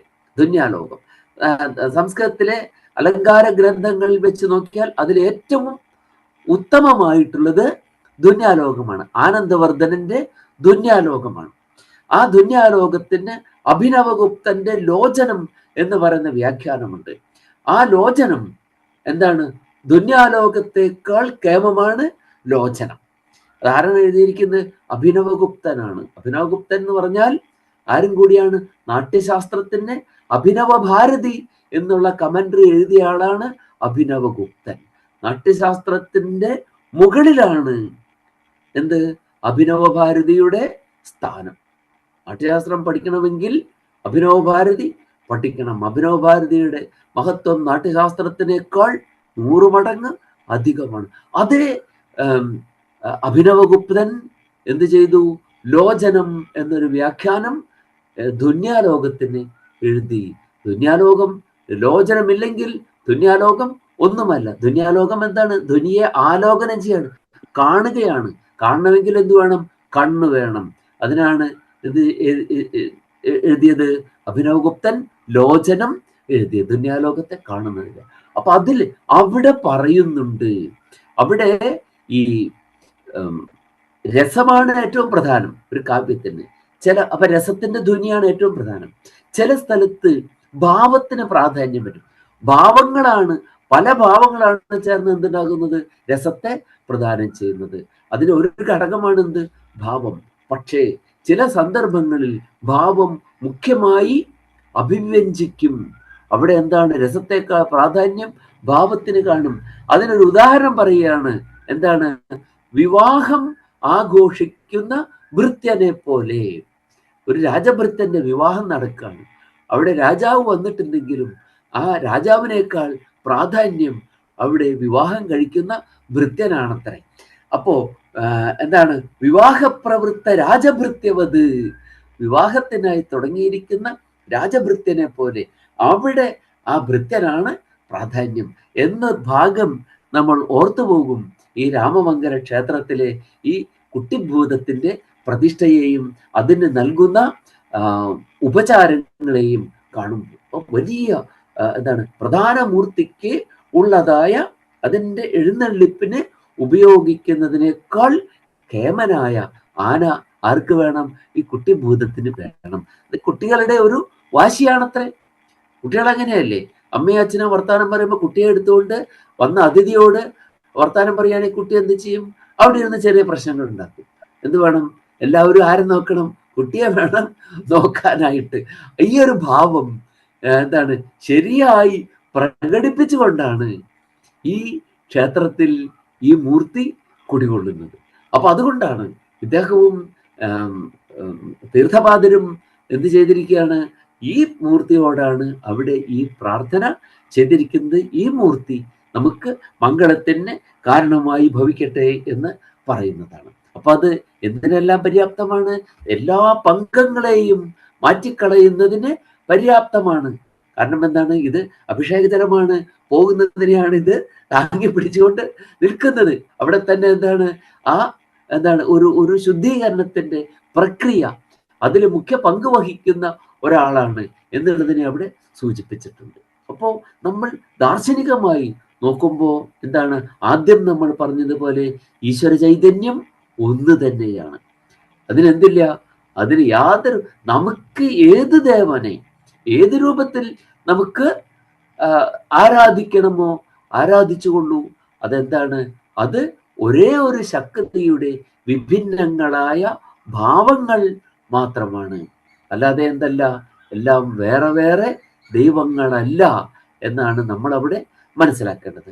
അപ്പോ പങ്കഹൃത്തായി ആരാധിക്കുന്നവരായ മനുഷ്യരുടെ പങ്കങ്ങളെ, ഹൃദ്ഗതങ്ങളായ കിൽബിഷങ്ങളെ, മാലിന്യങ്ങളെ പൂർണ്ണമായും നീക്കിക്കളയുന്ന ഹരിക്കുന്നതായി രാമംഗല നിലയത്തിൽ നിരാലംബമായി.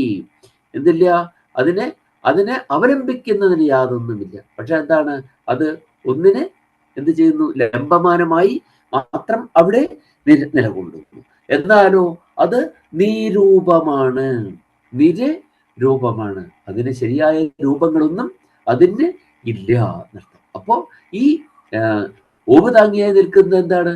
അത് അതിന്റെ നമ്മുടെ മുമ്പിൽ ഒരു വിധത്തിൽ പ്രകടമാകുന്ന ഒരു രൂപം എന്ന് മാത്രം, അല്ലാതെ അതിനെന്തില്ല, നിയതമായിട്ടുള്ള ഒരു രൂപം അതിനില്ല. നീരാലംബവും നീരൂപവും ആയി വർത്തിക്കുന്ന ആ സത്യമായ ജ്യോതിസ് തന്നെയാണ് അത്. സത്യമായ ജ്യോതിസാണ് അത്. അപ്പോ എന്താണ് ആ ജ്യോതിസ്? അത് പല പല രൂപങ്ങൾ ചെയ്യും അല്ലേ? പല പല രൂപം, ഏത് രൂപത്തിലും അതിനെ കാണാൻ സാധിക്കും. അത് കണ്ടാൽ എന്ത് വിചാരിക്കുന്നത്? അത് മാത്രമാണ് അതിന്റെ രൂപം എന്ന് നമുക്ക് കാണാൻ കഴിയില്ല. പല പല രൂപത്തിൽ. അപ്പൊ എല്ലാറ്റിനെയും സർവത്തെയും നിയന്ത്രിക്കുന്ന ഒരു ശക്തി എന്ത് ചെയ്യും? അത് എല്ലാറ്റിനെയും രൂപത്തിൽ പ്രത്യക്ഷപ്പെടും ഇല്ലേ? ഇന്നലെ ഇലക്ഷൻ ആയിരുന്നപ്പോ ഇലക്ഷനിൽ ആരുണ്ട്? പ്രിസൈഡിങ് ഓഫീസർ ഉണ്ട്, പിന്നെ അവിടെ പോളിംഗ് ഓഫീസർമാരുണ്ട്, പോളിംഗ് അസിസ്റ്റന്റ് ഉണ്ട്, ഇങ്ങനെ പലരും അവിടെയുണ്ട് അല്ലേ? ഉച്ചഭക്ഷണത്തിന് നേരമാകുമ്പോൾ തുടർച്ചയായിട്ട് പോവാണ് അല്ലേ? ഉച്ചഭക്ഷണത്തിന് നേരമാകുമ്പോൾ എല്ലാവർക്കും ഭക്ഷണം കഴിക്കണം. എല്ലാവരും കൂടെ ഭക്ഷണം കഴിക്കാനായിട്ട് അരമണിക്കൂർ നേരത്തേക്ക് അടച്ചിടാൻ പറ്റും? ഇല്ല. അപ്പൊ എന്ത് ചെയ്യണം? ഓരോരുത്തരെ മാറ്റിയിട്ട് ഓരോരുത്തരെ പോവാം. അപ്പൊ എന്താണ്, പ്രിസൈഡിങ് ഓഫീസർ ആദ്യം അദ്ദേഹം ഫസ്റ്റ് പോളിംഗ് ഓഫീസറുടെ സ്ഥാനത്ത് പോയി ഇരുന്നു. അവിടുന്ന് പോയിട്ട് ഊണ് കഴിച്ചിട്ട് വരുമോ എന്ന് പറഞ്ഞിട്ട് അദ്ദേഹത്തെ ഊണ് കഴിക്കാൻ വന്നു. അദ്ദേഹം ഊണ് കഴിച്ചിട്ട് വരുമ്പോൾ സെക്കൻഡ് പോളിംഗ് ഓഫീസറുടെ സ്ഥാനത്തേക്ക് ഇരുന്നു അല്ലേ? അങ്ങ് പോയിട്ട് കഴിച്ചിട്ട് വരൂ. അപ്പൊ എന്താണ്, അതിനെല്ലാറ്റിനെയും നിയന്ത്രിക്കുന്ന ആളാണ് പ്രിസൈഡിങ് ഓഫീസർ. അദ്ദേഹം എന്ത് ചെയ്യുന്നു? ഓരോ സമയത്ത് ഓരോ ആളുടെയും ഓരോ ഓഫീസറുടെയും സ്ഥാനത്ത് ചെന്നിട്ട് ഏറ്റവും അവസാനം പോളിംഗ് അസിസ്റ്റന്റിന്റെ വരെ സ്ഥാനത്ത്, പോളിംഗ് അസിസ്റ്റന്റ് ആരാണ്? അവിടുത്തെ പ്യൂണാണ് എന്ന് പറയാം. ആ സ്ഥാനത്ത് വരെ അദ്ദേഹം തന്നെ ചെന്ന് നിന്നിട്ട് ഓരോരുത്തരെയും ഭക്ഷണം കഴിക്കാനായിട്ട് പറഞ്ഞു വിടുക, ഇല്ലേ? ഇങ്ങനെ ഓരോ സമയത്തും. പിന്നെ എന്തെങ്കിലും ആവശ്യത്തിന് പോകണമെന്നുണ്ടെങ്കിൽ മൂത്രമൊഴിക്കാൻ പോവോ, ഇതൊക്കെ ഉണ്ടെങ്കിലും ആ സ്ഥാനത്തൊക്കെ എന്ത് ചെയ്യുന്നു? ഏറ്റവും പ്രധാനപ്പെട്ട ആള് അവിടെ വന്നിട്ട് ഓരോരുത്തരുടെയും ചുമതലകൾ ചെയ്തുകൊണ്ടിരിക്കുകയാണ്. ഇതുപോലെ തന്നെയാണ് ഇതൊക്കെ നമ്മൾ സാധാരണ കാണുന്ന, നമ്മുടെ ജീവിതത്തിൽ കാണുന്ന ചില ഉദാഹരണങ്ങൾ. പ്രപഞ്ച സംവിധാനം തന്നെ ആ നിലയിലാണ് വർത്തിക്കുന്നത്. ഒരേ ഒരു ശക്തി തന്നെ നാനാരൂപഭാവമാർന്ന് എന്തായിത്തീരുന്നു? ജഗത്തിന്റെ ആ സാതത്യ ഗമനത്തിന്, സതതമുള്ളതായ, എല്ലായ്പ്പോഴും ഉള്ളതായ ആ ഗമനത്തിന് സഹായകമായി വർത്തിക്കുകയാണ് ചെയ്യുന്നത്. അപ്പൊ നമ്മൾ എന്തായിട്ട് കാണേണ്ടതില്ല? ഒരൊറ്റ രൂപത്തെ, ഈ ഒരൊറ്റ ചൈതന്യത്തെയാണ് ഞാൻ ചൈതന്യം ഒന്നാണ്, പക്ഷെ അതെന്തായിക്കൊള്ളണമെന്നില്ല. അത് നമ്മൾ വിചാരിക്കുന്ന ആ ഒരൊറ്റ രൂപത്തിൽ തന്നെ നിയതമായി നിലകൊള്ളുന്നതാണ് എന്ന് വിചാരിക്കാനുള്ള ഒരു മൗഢ്യം നമുക്കുണ്ടാകാൻ പാടില്ല. എല്ലാം ഈ പ്രപഞ്ചത്തെ മുഴുവൻ ഇതുപോലെ സംവിധാനം ചെയ്ത് രക്ഷിച്ചുകൊണ്ട് നടക്കുന്ന ഒരു ചൈതന്യമുണ്ട്. അത് ഏത് രൂപവും, അത് യജമാനന്റെ രൂപമെടുക്കാം, ഭൃത്യന്റെ രൂപമെടുക്കാം, ദാസന്റെ രൂപമെടുക്കാം, എല്ലാ രൂപവും എടുക്കാം. ദാസന്റെ രൂപം എന്ന് നമ്മൾ പറഞ്ഞതാണ്, നേരത്തെ പറഞ്ഞത്. ദാസനാവുക എന്ന് പറഞ്ഞാൽ എന്താ അർത്ഥം?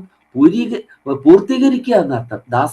ദാസതി എന്ന് പറഞ്ഞ അർത്ഥം പൂർത്തീകരിക്കുന്നു എന്നാണ്. പൂർത്തീകരിക്കുന്ന ആളെയാണ് എന്ത് പറയുക? ദാസൻ എന്ന് പറയുക. വിദഗ്ധനായ ഒരാൾ ചെയ്യുന്ന ചുമതല, അദ്ദേഹത്തിന് എന്ത് വേണം? അദ്ദേഹത്തിന്റെ വൈദഗ്ധ്യം വേണ്ടിടത്ത് മാത്രം അദ്ദേഹത്തിന്റെ വൈദഗ്ധ്യം പ്രയോജനപ്പെടുത്തുക.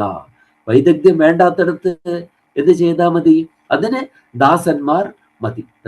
അവിടെ വിദഗ്ധ തൊഴിലാളിയുടെ ആവശ്യം ഇല്ല എന്നർത്ഥം. അപ്പൊ അവിടെയാണ് ഒരു വിദഗ്ധ തൊഴിലാളിയും അല്ലാത്തയാളും, അല്ലെ? വിദഗ്ധ തൊഴിലാളി അദ്ദേഹം ചെയ്യേണ്ട കാര്യം മാത്രം ചെയ്തു, അല്ലെ? അദ്ദേഹത്തിനേക്കാളെ കസേര കൊണ്ടുവന്നിടുന്നതും അത് വൃത്തിയാക്കുന്നതും മുറി വൃത്തിയാക്കുന്നതും അതിനെന്ത് വേണ്ട? അതിന്റെ വൈദഗ്ധ്യം ആവശ്യമില്ല. അത് നമ്മൾ എന്താണ്, നമ്മൾ നേരത്തെ പറഞ്ഞതുപോലെ അതും ഒരു മാനേജ്മെന്റ് സ്കില്ലാണ് അതും, അല്ലെ? വിദഗ്ധനായ ആളുടെ ആവശ്യം എവിടെ മാത്രം? വൈദഗ്ധ്യം വേണ്ടിടത്ത് മാത്രം അത് പ്രയോജനപ്പെടുത്തുക. അല്ലാത്ത സ്ഥലത്ത് വൈദഗ്ധ്യം, അവിദഗ്ധ തൊഴിലാളിയെ അല്ലാത്ത സ്ഥാനത്ത് വെക്കുക. അപ്പോ അങ്ങനെ വെക്കും. അപ്പൊ ഈ മാനേജ്മെന്റ് സ്കില്ല് ഇതെവിടെ കാണാം? ഈ പോയിന്റുകൾ നമുക്ക് എല്ലായിടത്തും കാണാം. പ്രപഞ്ചത്തിന്റെ എല്ലാ സംവിധാനത്തിലും കാണാം. അതോടൊപ്പം തന്നെ എന്താണ്? യജമാനൻ തന്നെ ഭൃത്യനാവുകയും ചെയ്യുക. ഇപ്പൊ ഞാൻ ഇതങ്ങോട്ട് ചെയ്ത ഈ പ്രവൃത്തി ചെയ്യാൻ ആളില്ല ഇവിടെ. ആ പ്രവൃത്തി ഞാൻ അങ്ങോട്ട് ചെയ്ത മറ്റെല്ലാവരുടെയും പ്രവൃത്തികൾ അഭംഗുരമായി നടന്നുകൊണ്ടിരിക്കും. എന്ന് ചെയ്താൽ എന്ത് ചെയ്യുക എന്ന് വന്നാൽ എന്താണ്? യജമാനായിട്ടുള്ള ആൾ ഭൃത്യന്റെ സ്ഥാനത്ത് വരുന്നു. എന്താണ് ഫലം? എന്താണ്? ബാക്കി എല്ലാവരുടെയും കർത്തവ്യങ്ങൾ അഭംഗുരമായി നടന്നുകൊണ്ടിരിക്കും. ഇങ്ങനെയുള്ളതായ ഈ ആശയങ്ങൾ എന്താണ് നമുക്ക് നമ്മുടെ ഈ സ്ക്രിപ്റ്റേഴ്സിൽ, നമ്മുടെ ഈ തിരുലിഖിതങ്ങളിൽ മുഴുവനായും നമുക്ക് കാണാൻ കഴിയും. ഗീതയിലാണെന്നുണ്ടെങ്കിലും അല്ലെങ്കിൽ നമ്മുടെ ഉപനിഷത്തുകളിലും പുരാണങ്ങളിലും ഒക്കെ നമുക്ക് കാണാവുന്ന ആശയങ്ങളാണ് ഇതെല്ലാം. പക്ഷെ എന്ത് വേണം? അതിൻ്റെ വ്യാഖ്യാനത്തിലേക്ക് നമ്മൾ എത്തേണ്ടിയിരിക്കുന്നു. അപ്പോൾ മാത്രമേ ഇതിനെ നമുക്ക് കാണാൻ കഴിയുള്ളൂ. അപ്പോൾ രാമമംഗലം ക്ഷേത്രത്തിൽ അങ്ങനെ ഏറ്റവും ദാസനായി വർത്തിക്കുന്ന ആ ഓമ് താങ്ങിയായ ഉണ്ണിഭൂതം നമുക്ക് എല്ലാവർക്കും മംഗളത്തിന് കാരണമായി തീരട്ടെ എന്ന ആശംസയോടെ ഞാൻ എൻ്റെ ഈ വാക്കുകൾ ഉപസംഹരിച്ചു കൊള്ളട്ടെ. നമസ്കാരം. നമസ്കാരം സാർ. അത് മറ്റേ ശിവനും വിഷ്ണുവും രണ്ടല്ല എന്നുള്ള ആ ശിവസ്യ ഹൃദയം വിഷ്ണു എന്നുള്ളതിൻ്റെ അത് സാറിൻ്റെ നോട്ട് എനിക്ക് വായിക്കാൻ ഒരു അവസരം കിട്ടി. അപ്പോൾ ഞാനിങ്ങനെ ആലോചിക്കുകയായിരുന്നു എങ്ങനെയാണിത് വരുന്നതെന്നുള്ളത്. അപ്പോൾ സാറിൻ്റെ ഇന്നത്തെ ക്ലാസ്സോടുകൂടി അതിൻ്റെ ഒരു സമാധാനമായി. പിന്നെ ഈ ലംബിക യോഗവിധി, പ്രത്യേകിച്ച് ഉണ്ണിഭൂതം, എനിക്ക് അമ്പലത്തിൽ പോകാൻ പറ്റിയിട്ടില്ല. അത് ഈ കുട്ടികൾ നിൽക്കുന്ന പോലെ കൈ ഇങ്ങനെ സ്ട്രെച്ച് ചെയ്ത് നിർത്തി ഓവ് താങ്ങുന്നതാണോ എന്ന് എനിക്കൊരു സംശയം. കാരണം അങ്ങനെ ആവുമ്പോൾ തൂങ്ങിക്കിടക്കുന്നതായിട്ടും തോന്നും, എന്നാൽ സപ്പോർട്ട് ചെയ്യുന്നതായിട്ടും തോന്നും. അപ്പൊ അത് ആ മൂർത്തിയുടെ ഭാവം അതാണോ എന്ന് എനിക്കൊരു സംശയം ഉണ്ടായി. അതിൽ തൂങ്ങിയാണ് നിൽക്കുന്നത്. ആ, അതിൽ തൂങ്ങിയാണ് നിൽക്കുന്നത്. എന്നാലോ തൂങ്ങി നിൽക്കുന്ന ആൾക്ക് എന്ത് വേണം? ഒരാധാരം വേണം, അതെ അല്ലെ? അതെ എന്നാലേ അതിനെ പിടിച്ചു നിൽക്കാൻ. ഇങ്ങനെ അതെ തന്നെയാണ്, ഇങ്ങനെ ഈ താങ്ങൽ തന്നെയാണ്. ആഹാ പക്ഷെ അതേ സമയം എന്താണ്, അത് തൂങ്ങിയാണ് നിൽക്കുന്നത് എന്നാണ് പറഞ്ഞത്. ലംബിക യോഗത്തിലാണ് അത് നിൽക്കുന്നത് എന്നാണ്. അപ്പൊ ലംബിക എന്ന് പറയുമ്പോൾ തൂങ്ങി അതെ നിൽക്കുകയാണല്ലോ. അതെ ആ. അപ്പൊ തൂങ്ങി നിൽക്കുകയും അതോടൊപ്പം തന്നെ അതിനെ എന്ത് ചെയ്യുകയും താങ്ങി ചെയ്യാണ്? താങ്ങി അതിനെ താങ്ങി നിർത്തുകയും ചെയ്യാണ്. അപ്പൊ അവിടെയാണ് ഞാൻ പറഞ്ഞത്, ആ, അതെന്താണ്? ഭൂമി വിശ്വതോ വൃത്വ അത്യധിഷ്ഠ അഷ്ട ശാന്തോ. ഇത് ആ, എങ്ങനെ സാധിക്കും എന്ന് ചോദിച്ചാൽ ദൈവിക ശക്തിക്ക് അത് അതെ സാധ്യമാണ് എന്നുള്ള ആ ആ, ഒരു പുരുഷ ആ, സൂക്തത്തിലെ മന്ത്രത്തെ നമ്മളെ ഓർമ്മിപ്പിക്കുന്നു കൂടിയുണ്ട് ഈ ആ, ഒരു ഭാഗം. ഓക്കെ ഈ താങ്ക് യു. രാമമംഗലം എന്ന് പറയുന്നുണ്ടെങ്കിലും ശ്ലോകത്തിൽ രാമങ്കല എന്നാണല്ലോ പറയുന്നത്. അതെന്താണ്? അത് അദ്ദേഹം അവിടെ അതാ അതിന്റെ വൃത്തത്തിന് വേണ്ടി അങ്ങനെ പറഞ്ഞതാ. രാമംഗലം, രാമംഗലം അങ്ങനെ എടുക്കാലോ. ആ രാം എന്ന് പറഞ്ഞാൽ രൈ, റിച്ച്നെസ് എന്നൊക്കെ അതിന് അർത്ഥമുണ്ട്. അപ്പോ രാമംഗലം. സാറേ ക്ഷമിക്കണം സാറേ, ഇവിടുത്തെ കരയുടെ പേര് രാമംഗലം ആണ്. കരയ്ക്ക് പറയുന്ന പേര് രാമംഗലം എന്നാണ്, രാമമംഗലം എന്ന് പറയുന്നില്ല. മൂവാറ്റുപുഴയ്ക്ക് അടുത്തുള്ള ഈ കരയുടെ വില്ലേജിന്റെ ഒക്കെ പേര് രാമംഗലം എന്നാണ്. രാമംഗലം. അത് ശരി. അപ്പോ രാമംഗലമാണെങ്കിൽ അപ്പൊ അത് ശരിയായി തീർന്നല്ലോ. പക്ഷെ അതിന് ക്ഷേത്രത്തിന് രാമമംഗലം എന്ന് അവർ പറയുന്നുണ്ട് ആ പ്രതിഷ്ഠയെ. ഈ ക്ഷേത്രത്തോടനുബന്ധിച്ചുള്ള ഒരു ഇല്ലത്തിന്റെ പേര് രാമംഗലം ഇല്ലെന്ന, രാമംഗലത്തില്ല രാമംഗലത്തില്ലെന്നാണ്. അതെ ശരി. അപ്പൊ അതുകൊണ്ട് തന്നെ ആയിരിക്കും ഈ രാമമംഗലം എന്ന് പറയാറുണ്ടായിരുന്നതാണ് എൻ്റെ ഓർമ്മ. അപ്പോൾ രാമംഗലം എന്നാണ് ഇപ്പം അത് അറിയപ്പെടുന്നത്. രാമംഗലം ക്ഷേത്രം എന്നാണ് പറയുന്നത്. ഒരുപക്ഷെ പറഞ്ഞ് അങ്ങനെ ലോപിച്ചു പോയതാവാം. ആയിരിക്കാം. പണ്ട് രാമമംഗലം എന്ന് തന്നെ പറഞ്ഞുകൊണ്ടിരുന്ന ഒരു കാലം ഉണ്ടെന്നാണ് എൻ്റെ ഓർമ്മ. ഇപ്പൊ ഹേമലത പറഞ്ഞത് ഇപ്പോഴത്തെ അവിടുത്തെ അവസ്ഥയായിരിക്കാം. രാമമംഗലം എന്നും ഇവിടെ പറയുന്നുണ്ടായിരുന്നു എന്നാണ് എൻ്റെ ഓർമ്മ. കൃത്യമായിട്ടിപ്പം ആ ഏരിയയുമായി എനിക്ക് വലിയ ബന്ധമൊന്നുമില്ല. ഞാൻ മൂവാറ്റുപുഴയായിരുന്നെങ്കിൽ ഞാൻ അവരെ വിളിച്ച് ചോദിച്ചു. ഞാൻ ആ ക്ഷേത്രവുമായി ബന്ധപ്പെട്ട ആളുകളെ വിളിച്ച് ചോദിച്ചു ഇത് എഴുതിയപ്പോ. അപ്പൊ അവര് പറഞ്ഞത് രാമമംഗലം തന്നെയാണ് എന്ന് അവരെന്നോട് പറയണ്ടായി. അതുകൊണ്ടാണ് ഞാൻ അത്രയും ധൈര്യമായിട്ട് അത് എഴുതിയത്. എന്റെ സുഹൃത്ത് ദിനേശൻ നമ്പൂതിരിയുടെ വീട്ടുപേര് രാമംഗലത്ത് മനാന്ന, രാമമംഗലത്ത് മനയല്ല, രാമംഗലത്ത് മനാന്ന പേര്. അത് ശരിയായിരിക്കാം, അറിയുന്നത് ശരിയായിരിക്കാം. അത് ഒരുപക്ഷെ അല്ല, അദ്ദേഹത്തിന്റെ അതും ലോപിച്ചതാവും, ചിലപ്പോ അതും അങ്ങനെ ലോപിച്ചതാവും അല്ലേ? അങ്ങനെ ആയിരിക്കാം. അപ്പൊ എന്താണെങ്കിലും രാമംഗലം തന്നെ അദ്ദേഹം എഴുതിയിരിക്കുന്നതും രാമംഗലം ഇല്ലമാണ്. അപ്പൊ എന്താണ് ഇനി റവന്യൂ രേഖകളിലും രാമംഗലം ആണെങ്കിൽ അങ്ങനെ തന്നെയാണ്. പക്ഷെ രാമമംഗലം എന്ന് ആണ് എന്ന് അവരെന്നോട് പറയുകയാണ്. രാമമംഗലം ആണ്. അവിടെ ഈ പഞ്ചവാദ്യം വളരെ വിശേഷമാണ്. ഉത്സവത്തിനൊക്കെ പണ്ട് ചെറുപ്പത്തിലെ പഞ്ചവാദ്യം കേൾക്കാൻ പോകുമായിരുന്നു. പിന്നെ ഷഡ്കാല ഗോവിന്ദമാരാരുടെ ജന്മസ്ഥലം അവിടെ തന്നെയാണ്, രാമമംഗലം. Classical musician Shadkala Govindamarar. അല്ല ടീച്ചറെ, അത് നായത്തോടല്ലേ? കാലടിക്ക് അടുത്തുള്ള നായത്തോടായിട്ടാണല്ലോ ഞാൻ കേട്ടിരിക്കണേ ഷഡ്കാല ഗോവിന്ദമാരാരുടെ സ്ഥലം. അങ്ങനെയാണ്. കാരണം അവിടെ മൂവാറ്റുപുഴയിലാണ് അദ്ദേഹത്തിന്റെ പേരിൽ സംഗീത സഭയെല്ലാം ഉള്ളത്. ഞാൻ നായത്തോടെന്നാ കേട്ടിരുന്ന. കാലടിക്കടുത്തുള്ള ഒരു നായത്തോടമ്പലമൊക്കെ ഉണ്ടല്ലോ, അവിടെ ആണെന്ന് ഇങ്ങനെ ഉറപ്പില്ല കേട്ടോ, പണ്ട് വായിച്ചതാ. ഈ വിക്കിപീഡിയയിലും പറയണ രാമമംഗലം എന്നാണ് മൂവാറ്റുപുഴയ്ക്ക് അടുത്തുള്ളത്. രാമമംഗലം എന്നാണ് അല്ലേ? ആകാം. അത് പറച്ചലിൽ അങ്ങനെയൊക്കെ വരുന്നുണ്ടാവേ. ഭാഷണത്തിൽ ചെറിയ മാറ്റമൊക്കെ. രാമമംഗലം ആളുകൾ എപ്പോഴും എളുപ്പമാണല്ലോ നോക്കാം അല്ലേ? നമുക്ക് ദേവകാര്യം കുളിയും ദേവകാര്യവും കഴിഞ്ഞ് പറയാൻ ആളുകൾക്ക് ബുദ്ധിമുട്ടാ. അപ്പൊ ദേവകാര്യം മാറിയിട്ട് എന്തായി? തേവാരമായി. കുളിയും തേവാരവും അല്ലെ? ദേവകാര്യം സാവിത്രിക്കുട്ടി എന്ന് പറഞ്ഞ് താത്രിക്കുട്ടിയായി മാറി. അപ്പൊ അതുപോലെ ഒരു പറയാനൊരു എളുപ്പം നമുക്ക് എപ്പോഴും ആവശ്യമാണല്ലോ.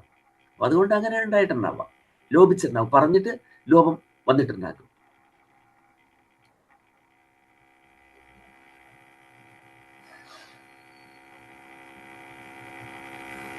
ഹേമലതയും മൂവാറ്റുപുഴ സ്വദേശി തന്നെയാണ്.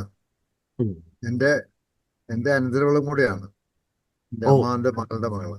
ഓ ശരി. നീലകണ്ഠ തീർത്ഥപാദസ്വാമിയുടെ കൊച്ചനന്തരവനാണ് ഞാൻ. എൻ്റെ അനന്തരവളാണ് ഹേമലത. ഓ ആ ശരി ശരി ശരി ശരി. സുഹൃതം ചെയ്ത കുടുംബ പാരമ്പര്യം തന്നെ. അതെ. എറണാകുളം ജില്ലയിലുള്ള ക്ഷേത്രങ്ങളെ കുറിച്ചാണ് കൂടുതലും ഈ ദിവ്യക്ഷേത്രാദർശ എന്ന് പറയുന്ന പുസ്തകത്തിൽ വന്നിരിക്കുന്നത്.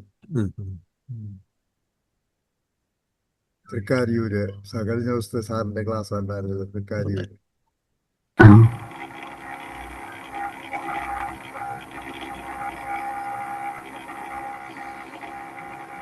അപ്പോ ശരി, ജയപ്രകാശ് ചേട്ടാ.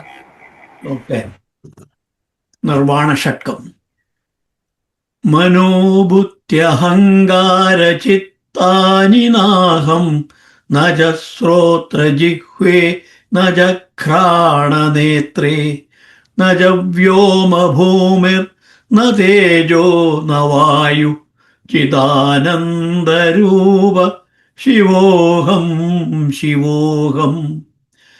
ന ച പ്രാണസപ്ഞോ ന വൈ പഞ്ചവായു ന വാ സപ്തധാതുർ ന വാ പഞ്ചകോശ ന വാക്പാണിപാദം ന ചോപസ്തവായു ചിദാനന്ദരൂപ ശിവോഹം ശിവോഹം. ന മേ ദ്വേഷരാഗൗ ന മേ ലോഭമോഹൗ മദോ നൈവ മേ നൈവ മാത്സര്യഭാവ ന ധർമ്മോ ന ചാർത്ഥോ ന കാമോ ന മോക്ഷ ചിദാനന്ദരൂപ ശിവോഹം ശിവോഹം. ന പുണ്യം ന പാപം ന സൗഖ്യം ന ദുഃഖം ന മന്ത്രോ ന തീർത്ഥം ന വേദാ ന യജ്ഞ. അഹം ഭോജനം നൈവ ഭോജ്യം ന ഭോക്ത ചിദാനന്ദരൂപ ശിവോഹം ശിവോഹം. ന മൃത്യുർന ശങ്ക ന മേ ജാതിഭേദ പിതാ നൈവ മേ നൈവ മാതാ ച ജന്മ.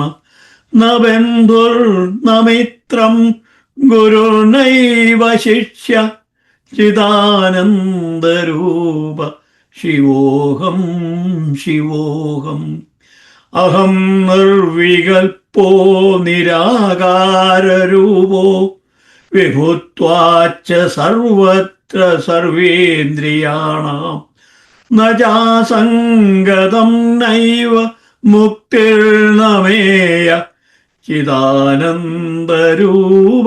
ശിവോഹം ശിവോഹം. ചിദാനന്ദരൂപ ശിവോഹം ശിവോഹം.